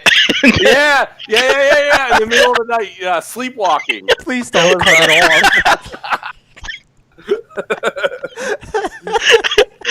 Dude, you can't like Mike. To bring up Mike's point from earlier, it's like you can't like write this shit as like a fictional story. Like the fact that it's just like out there and it's just like I don't think anyone could think of this. Like Lorne wrote the Holy Lornography himself, and I don't think it can ever be replicated. Anything as absurd could be replicated. Yeah, it's nuts. I just want to pause. I know we addressed it, but I want to highlight it. Joey T-Cap's in here, and Joey has produced like so much like Lornography for the community, and like I've spent so many hours watching like so much about it. So to think that like he's in there, gracing his presence with like my tiny ass stream, it's a real honor to have you, Joey. If you wanted to join the Discord, let me know, and we could definitely include you in that, and you could take part in this chat. Otherwise, we're just happy to have you in the chat. Let me also piggyback on that and say, Joey has his detective work has been. He's tracked down a lot of stuff and contributed so much, material on like just real life stuff on these predators. Like, you can't overstate how much work this guy's done and how influential that work has been on our understanding of various predators. And man, yeah, Joey's the shit. Yeah, if I'm not mistaken, I think it was Joey that actually went and reviewed the pizza that Jeffrey Sokol got. Yep, I was just about to bring that up. Yeah. Uh-huh. Dude, Joey, thank you so much for everything you put out over the years. You're definitely probably one of the biggest reasons why I'm like enamored with this shit, because you're like the go-to channel for me. So thank you. All right. I just took issue with something Darceness Trophy said. She said Detective Joey puts Detective Lorne to shame, and Joey's good, but I don't think that's true because Lorne actually had Kayla create a separate Yahoo where he schemed to rape her on more specifically. So like I don't think Joey would have thought of that. So you got to give Lorne credit where credit's due. No, that's. Let me tell you something. Detective Lorne, he really was thinking on his toes there with that whole Yahoo police thing. So that was, I think that was good detective work on Lorne's part. It's a real shame that Kayla, you read the chat, you see that MySpace IM crashed her computer. So she was never able to really fully communicate with Lorne on that medium. Yeah, my cat joined the stream. He was able to give her a few poems on MySpace, right? Yeah, they were like offlines or whatever, right? So he would send her poems. And I don't think the first Lornegasm like that we got years ago, where we got all the various pictures of Mr. Penis and we got the Disney Girl fiasco. I don't think that the MySpace or any chats that happened on MySpace were released on that. I don't remember. It's been so long. But the first Lornegasm, it seems like ages ago. It seems like eternity ago. Well, the only reason we have the chat log is because Yahoo has these things called IP addresses. Yeah. I guess Kayla didn't delete her archives after all, huh? So. Actually, yeah, this is something I don't know, but like, what was Lorne's scheme to having like the separate the Yahoo? What did he think he was going to be able to like legally get away with that he wasn't able to on Yahoo? I know like the ways he basically convicted himself in the chat. Well, I don't know about legally. I don't know what he could have possibly thought in terms of legal, but I think more basic. He was just trying to cover his tracks. He thought he was being slick, right? He probably thought that if he was messaging on MySpace, the police aren't monitoring it. I mean, he even said so, that police monitor Yahoo and they don't monitor MySpace. I don't know, dude. You're asking a lot to get into someone's head, especially someone like Lorne. So, and then the whole pretending to break up thing. Yeah. I just never understood that. Like, if like there was a detective hot on his case, that it's like, oh, they broke up, I could move on to a new. Yeah. They broke up. I guess they're not going to meet after all. And here's another thing that I don't think I've ever heard anyone discuss, and it's like he hatched this plan. He said, "Okay, we got to pretend like we're breaking up on Yahoo," but they never did. We have the Yahoo chat. Never did. Never pretended. Yeah. It just he concocted this scheme and just never. Like, way to go. So that's like, I don't know. What kind of Lorne would that be? Not following through Lorne, I guess.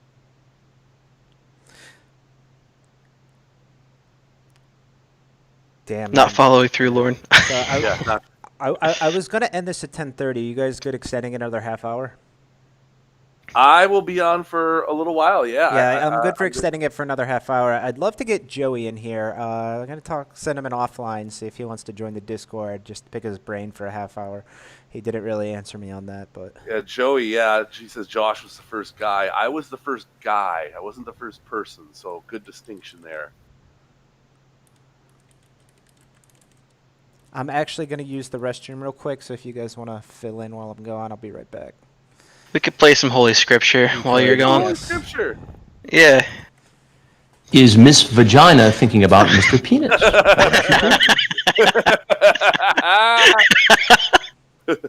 That's not really scripture, but it comes from the crucifixion, so. Alright, what else do we got here? I have so much shit on this soundboard, it's not even funny. Oh god. Well, don't be sorry. Oh god. God, I love you, Kayla. X-Face.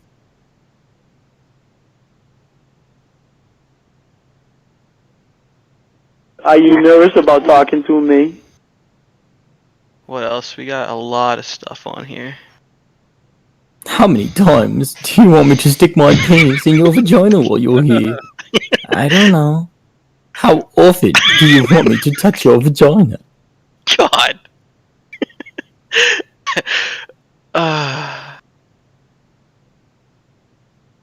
Lol. Lol. God. Oh man. Thank you all for sticking with this. I know it looks like we've had like the majority of you kind of stay on this whole time, which is amazing. So thank you so much. I'm gonna play a little song for you guys while I go grab another Bud Light. So give me 1 second. Look at the two of you dancing that way, lost in the moment, in each other's face. So much in love, you're alone in this place, like there's nobody else in the world. I was enough for her not long ago. I was her number one. She told me so, and she still means the world to me, just so you know. So be careful when you hold my girl. Time changes everything, life must go on, and I'm not gonna stand in your way. I loved her first, I held her first, and a place in my heart will always be hers. From the first breath she breathed, when she first smiled at me, I knew the love of a father runs deep. And I prayed that she'd find you someday, but it's still hard to give her away. I loved her first. That was beautiful. Wow. So, Mike, I don't know if you saw the chat, but Joey doesn't have time to talk That's okay. tonight. Yeah, I did see that. That's all right. Just like I said, honored to have you in the chat. Yeah, I'll go. So, Yeah, good to see you, Joey. What were you saying, John? I was gonna say, if you guys wanted to wrap up, I understand too, but I'm also cool to hang out here for a little bit longer. It's Lorne turns 51, so we'll go to 11. Okay, lol.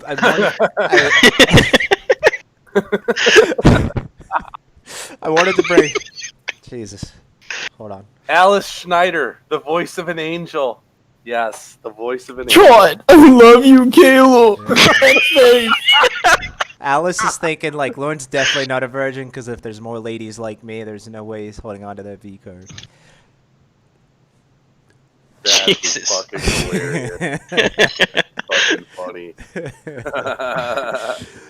But something I wanted to ask your opinion on, Josh. So like Lorne obviously brings up his niece in the chat log in pretty disturbing ways, in comparing her to like similarities to Kayla. Do you know anything about like the real niece he's referring to, or how true those stories are? No, I don't have any. I don't have any like groundbreaking insight into that. I do think it's really fucked up though that he discusses the nieces in the same sort of. He talks about the nieces when he talks to Kayla, right? And talks about spoiling the nieces and talks about spoiling her. John, do you have the clip of the white thong?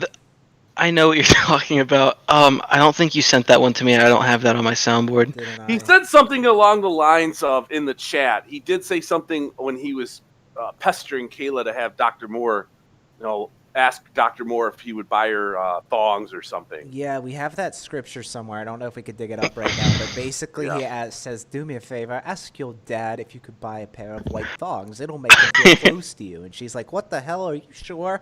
He's like, trust me, my niece asked me if she could buy a pair of tight shorts, and it made me feel good. It's one of the more It's pretty disturbing. It is.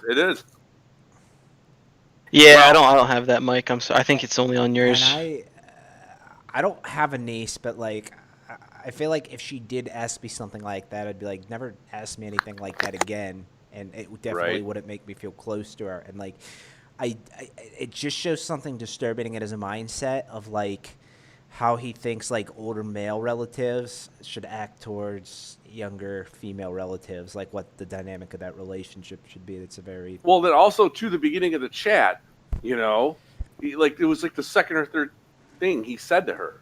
It was like, "Oh, I've got 2 nieces your age," as if that's, he's using that as a way to lure her into some sense of security with him.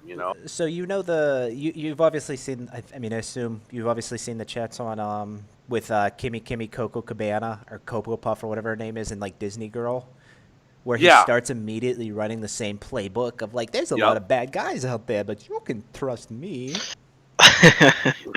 Oh God! And it's those were the two. Those were like the 2 other decoys that were a part of Perverted Justice. But I imagine he just went into every chat room and every female just spam that line.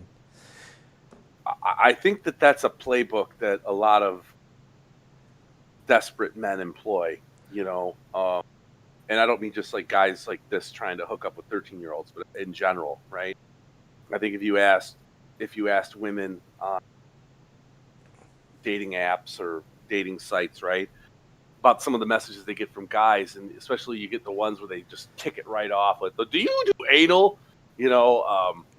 That they probably send very similar messages right from the jump. So you're right. I think Lorne probably ran the same play. He was just on Yahoo. Just every single profile that was a female, he was just like, "Oh, hey, precious."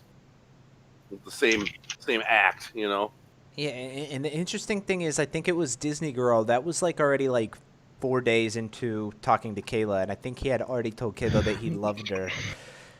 And so, like, he was already looking for, like, insurance on Kayla, which is kind of bizarre. So He shows his penis to her within the first 12 hours, I believe. It was definitely the first night, yeah. He said he asked Kayla the first day of chat, literally an hour and a half in, if she had a crush on him.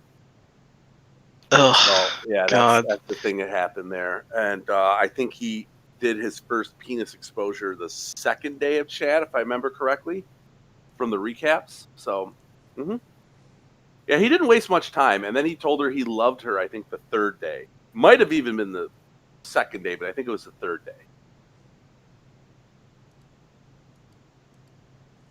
I love you, precious.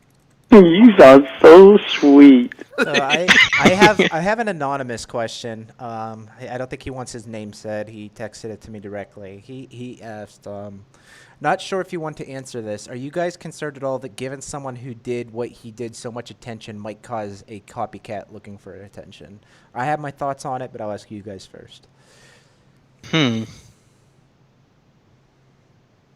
Like, No, go ahead. I was gonna say, could you repeat that? Like, you mean a copycat, as in like repeats the exact same actions as Lorne Armstrong did? But you would have to be a fucking dumbass to be a copycat of this. Yeah, you know. Like, that's why I'm a little confused by it. I'm like, who? Because like, it's not like he did it successfully, you know. And I don't think that like anybody like sees a pedophile and was like, oh, I could repeat their actions and I could like get their pedophile stardom. It's not. I think I imagine there's different psychology with like a serial killer, like a Jeffrey Dahmer or a what's his name, James Wayne Gacy or whatever the hell his name is. Oh, John Wayne Gacy. Yeah. Yeah, it's like a different game at that point. Yeah. So like I would hope that like if you're thinking about hooking up with a kid and then you see that like in the years after people will be like humiliating you every birthday you have, that would stray you away instead of encouraging you to do so. I would hope it would. I certainly don't think that I don't think there's I don't see anything about the notoriety that Lorne's getting, how that could possibly inspire someone to want to do something similar, because the notoriety this guy's getting is just totally, it's all negative. It's all mocking. It's humiliation. Lorne being the narcissist and the the person who can't accept responsibility or like take blame for his own actions was one of the guys who actually tried to sell his merchandise on eBay. Yeah. So I guess like maybe in Lorne's head he kind of views himself, or he did at one point view himself as like an internet celebrity.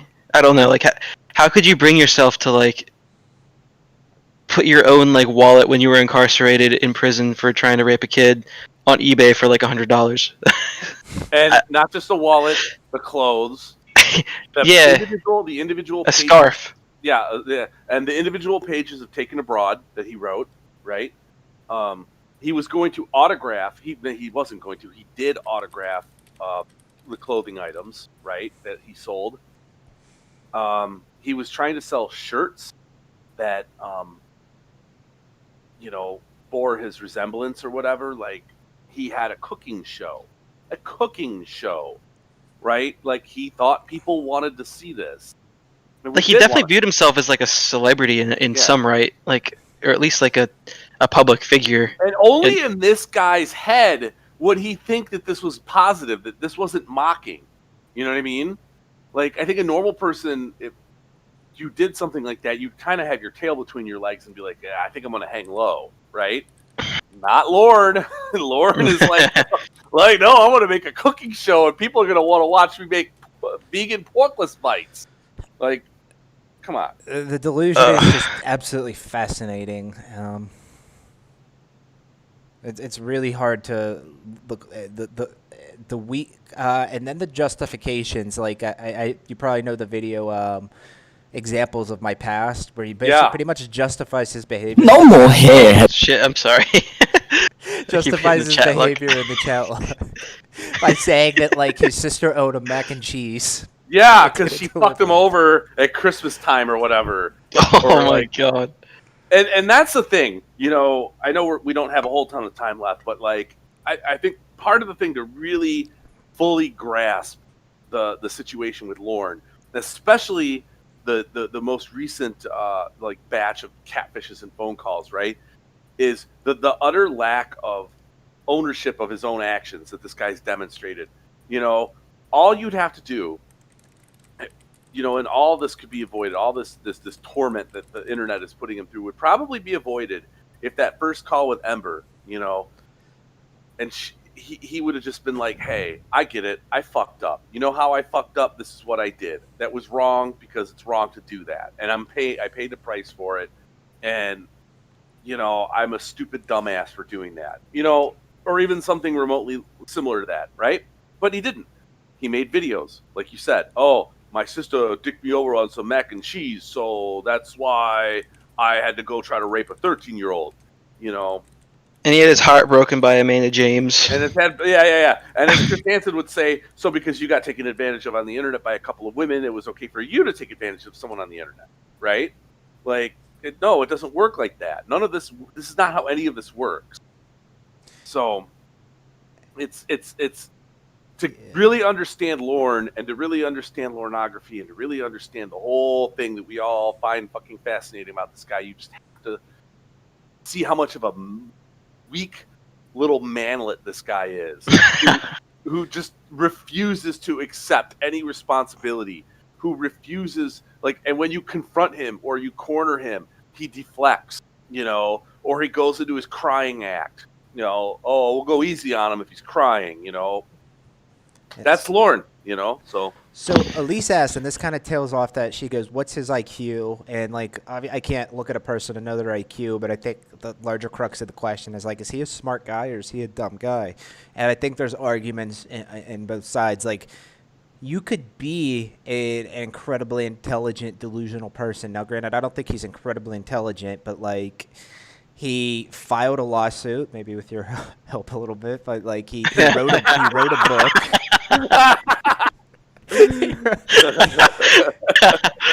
He's able to move on his own, get a lease on his own, operate a wall. Yeah, operate heavy machinery. That's something like a very low, mentally non-functioning person couldn't do. Yeah, and go ahead. I was gonna say, just because you have a high or a normal IQ doesn't mean you have very low emotional intelligence, and that's kind of where I think Lorne falls. I think his emotional intelligence is definitely not on par with what a normal human being is supposed to be at. But I think he's just my 2 cents. I think he's absolutely his. considered quote unquote normal IQ 100. That's like average. He's definitely below that. 90 maybe. I don't know. Well, the thing I went to a decent college. I'll say at Penn State, and I hate to say it, a lot of the people I graduated with, I don't think could write an essay. And Lorne wrote a book. I know it didn't have the best grammar and everything, but like I think he could write a lot better than a lot of people I graduated college with. And I graduated from a university that a lot of people are proud to hold a degree from. Yeah, I mean, yeah. Sorry, any Penn State people out there.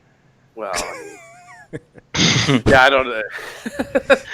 I mean, yeah, sure. I mean, the college. Look, the college I graduated from, yeah, same deal, and it's definitely not Penn State. It's no Big Ten school, but yeah, I think we have the same thing. You've got people who probably wrote worse than Lorne. But when you're sitting in prison, though, right? What did Lorne have to do while he sat in prison for 6.5 years? He learned the guitar while he was in prison. He learned the guitar. That's interesting. Without alcohol, cigarettes, and the internet, he was productive. He wrote a book. He learned guitar. He filed a lawsuit. So like, prison might be. That's never happened. Prison was good for Lorne, you know. Dude, there's nowhere else he belongs other than prison at this point in time. Like, until he's fully rehabilitated. Yeah, he's and he'll never be fully rehabilitated. Like at his revocation hearing, you know, the judge went off on him at the revocation hearing last year, right? And was like, just don't go on the internet. Stay off the internet. Nothing good will happen to you by going on the internet. Like the judge even realized this guy does not need to be on the internet and puts him away. He's you know, however many months it was, 6 months or whatever, right?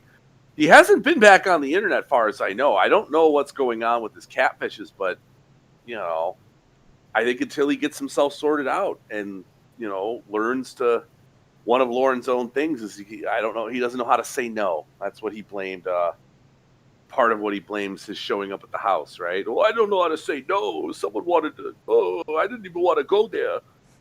And like, well, all these catfishes calling him up out of the blue. Maybe it's time he starts. I don't want to give him advice. I want him to keep falling for the catfish. But I hope he doesn't listen to this, and I hope no one who's advising him listens to this. But like, he needs to start telling these people that call him out of the blue randomly, like, no, fuck off, don't call me, right? Yeah. I guess I'm not ruining anything because these videos are on YouTube, but I'm sure you've heard the winning Lorne calls. Oh yeah, the winning Lorne calls are just so over the top absurd with like the scenarios that Winnie is in, whether she's at a Black Lives Matter protester fighting with protesters, or she's at a funeral, and just like the scenarios are just so freaking bizarre. The funeral one, I never. Okay, so I'll make a confession. I just am not as in tune with like all the various catfishes and characters. It's hard to keep up with. No, it's same here, and like half the content is it gets removed off YouTube, so it's just hard to like keep up with. Yeah, so that being said, right, like there are people who upload calls on various channels, and you know, Raptor Bacon's a good one. We were talking about him earlier. He's fantastic. Raptor Bacon's the shit, man. Those calls are fucking gold. And the videos he makes it's gold. Anyway, the way he edits those is just. Sorry to interrupt you. The way he edits those and just like adds the music and the background, it's just fantastic. It really sets the mood, and you're just like, yeah, I can't look away. Usually, they put videos on and they're on the side. I can't put his videos on the side. They suck me in. But I'm sorry. Finish your point. No. Just all I'm saying is you're right. I couldn't have said it any better than you. Fantastic videos, but like one of the videos was the funeral. It was Rhoda's funeral. I didn't even know who Rhoda was, and I figured it out. I pieced it all together, and I'm like, holy shit! They got this ass clown on the phone. Lorne Armstrong. He believes that Winnie's daughter died eating a poisoned brownie, and there's a funeral. And I noticed all the voices at the funeral. I'm like, oh, I know who all these people are. And they got him to sing, and he was on the phone crying. Like he's on the phone crying as if he were mourning at the funeral. You can't make this stuff up. It's unbelievable that there's there's a person in the world who is actually like this. It's unfucking believable that this man exists, and lives for our amusement, I guess. Oh, dude. I bring that point up all the time. It's just you can't believe that he's real. He's like Santa Claus, dude. If you would have told me that they were gonna get Lorne to read his own chat log, I wouldn't have believed you. And then like here, I don't know how much of you guys heard of that, but like Lorne going through his chat log, he doesn't read it with the enthusiasm Base Shaman does, of course, but like. Dude, but like so- it's great because right before he says anything disgusting like about Mr. Penis, he does this big sigh like I don't want to say it. And then he it's like when you make a kid apologize, he's like, "Are you anxious to touch Mr. Penis?" Oh, so Scott asks, how many hairs was Lorne expecting? No more hair has grown on your vagina yet, has it? No. Good. Smiley. Lol. How much hair do you have down there? I told you before. Not that much yet. I know, but I couldn't remember for a sec. I remembered after I sent you that question. Lol. Tongue phase. Lol. Silly. Oh. Actually, Scott, if you go on Lord Armstrong's YouTube channel, I think he does a tutorial on how to create Mama Gwen's pot pie. All right. I just want to kind of keep this stream on the right direction. We got about 10 minutes left, so is there any closing remarks you guys want to address? Anyone in the chat have anything urgent? And thank you all for joining. I know some of you guys dropped off, but we still have a pretty strong base for our first stream here, so thank you all for watching and sticking along for this joyous Lornemas stream. I've definitely got a little tipsy along the way from all these Bud Lights that I've been pounding. Yeah, I hope Lornemas falls on a Saturday or Friday in the next coming years because it's a work night and it's hard to be festive. I think when Lornemas falls on a weekend, that following Monday should be a federal holiday. Government doesn't agree with me on that yet, though. But we're growing. We have to push for legislation on this. Yeah, I'm looking on the calendar. Next year, Lornemas falls on a Monday. The year after falls on a Tuesday. Wednesday the year after that. It's going to be a while before Lornemas falls on a Friday. I don't know if you know this, Josh, but legally, what would it take to get like Lornography recognized as like a official religion in the United States? Oh, fuck if I know. Yeah.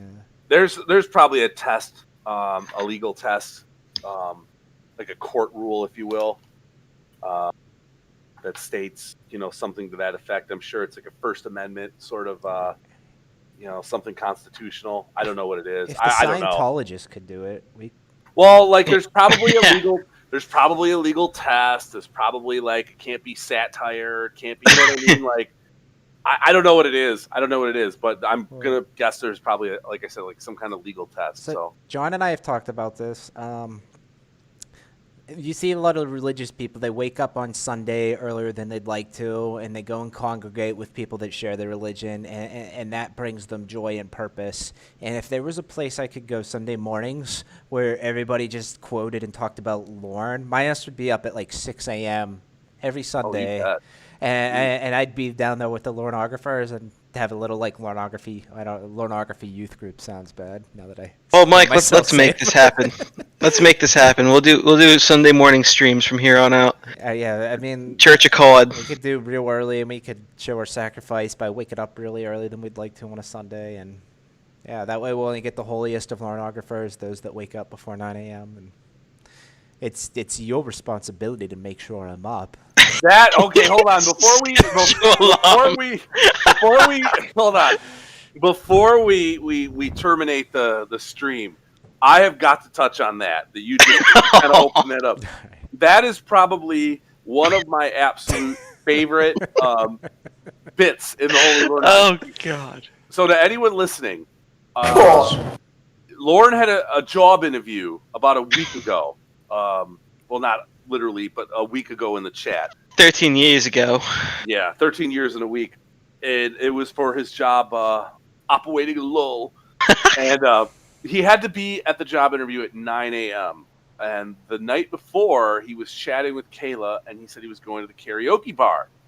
So, responsible Lorne Not only does he have a job interview the following morning, he's going to go out drinking at the karaoke bar the night before. Responsible Lorne demands that Kayla set her alarm for 7:30 the following morning and call him to wake him up for his job interview because it's her job. That's what girlfriends do. Oh, God. Is when their drunk, irresponsible boyfriend goes out drinking the night before a job interview, they have to make sure to wake him up. I think that was when we talk about his controlling Lorne and manipulative Lorne and all these different Lornes, like the sinister, shitty Lornes. Like that one was like, that encapsulates the whole thing, right? And thankfully the next day, and he told her numerous times, like it wasn't just like he said it once and it was like, oh, Smiley, like he told her multiple times, like you need to wake me up, you need to call me. Makes you wonder if he had an alarm clock, for one. That's a good point, because he didn't even have enough camera for a bed frame or a light. He didn't have a bed. He didn't have money for a light to show Kayla his penis over the webcam. Like, he might not have had an alarm clock. He had a cell phone, right?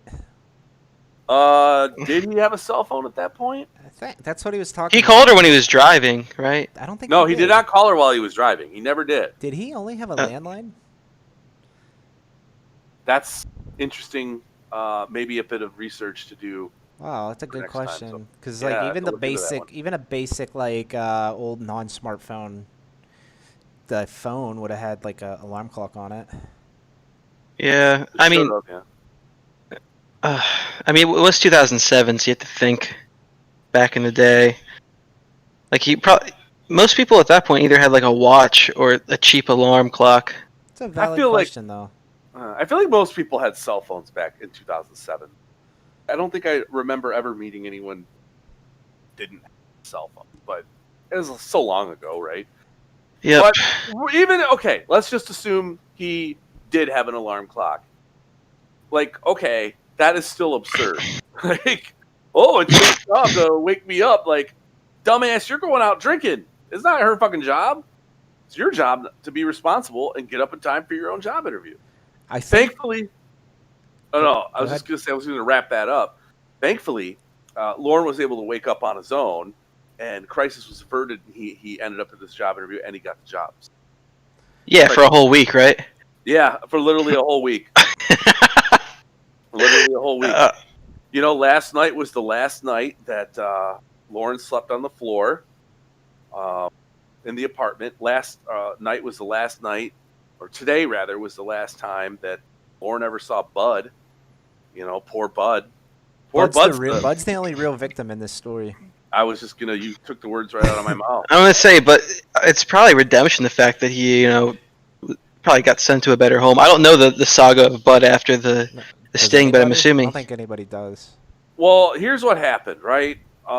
What happened was the police rather executed a search warrant, meaning Bowling Green or the KBI or whoever, whatever police agency was spearheading that, right?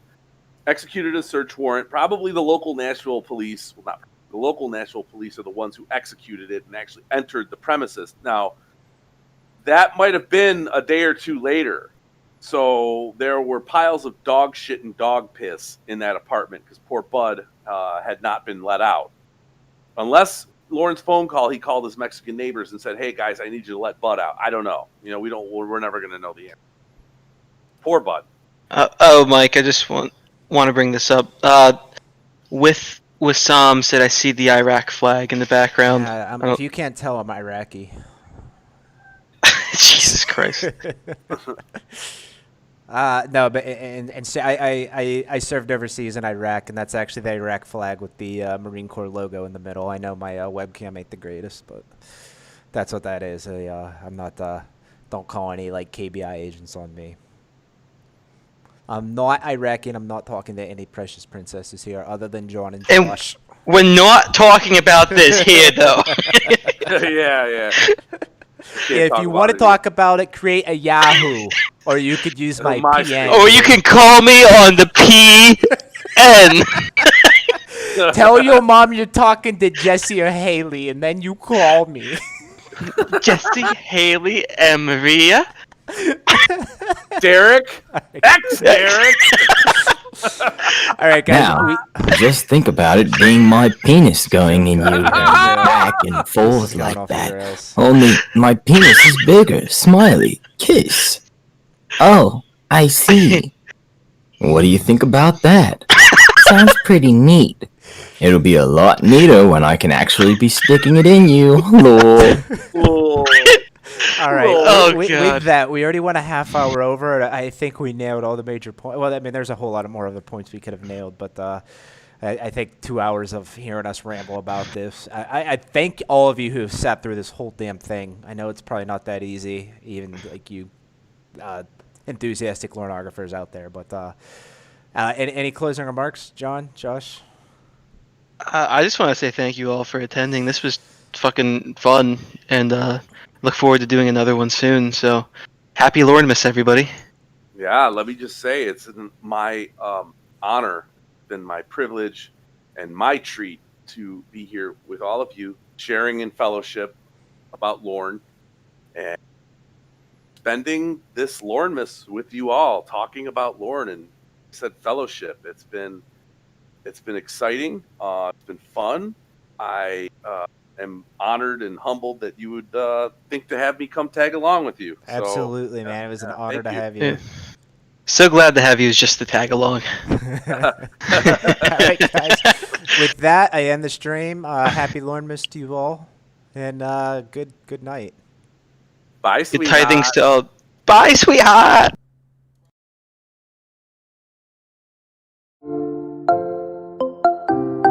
Stupid move.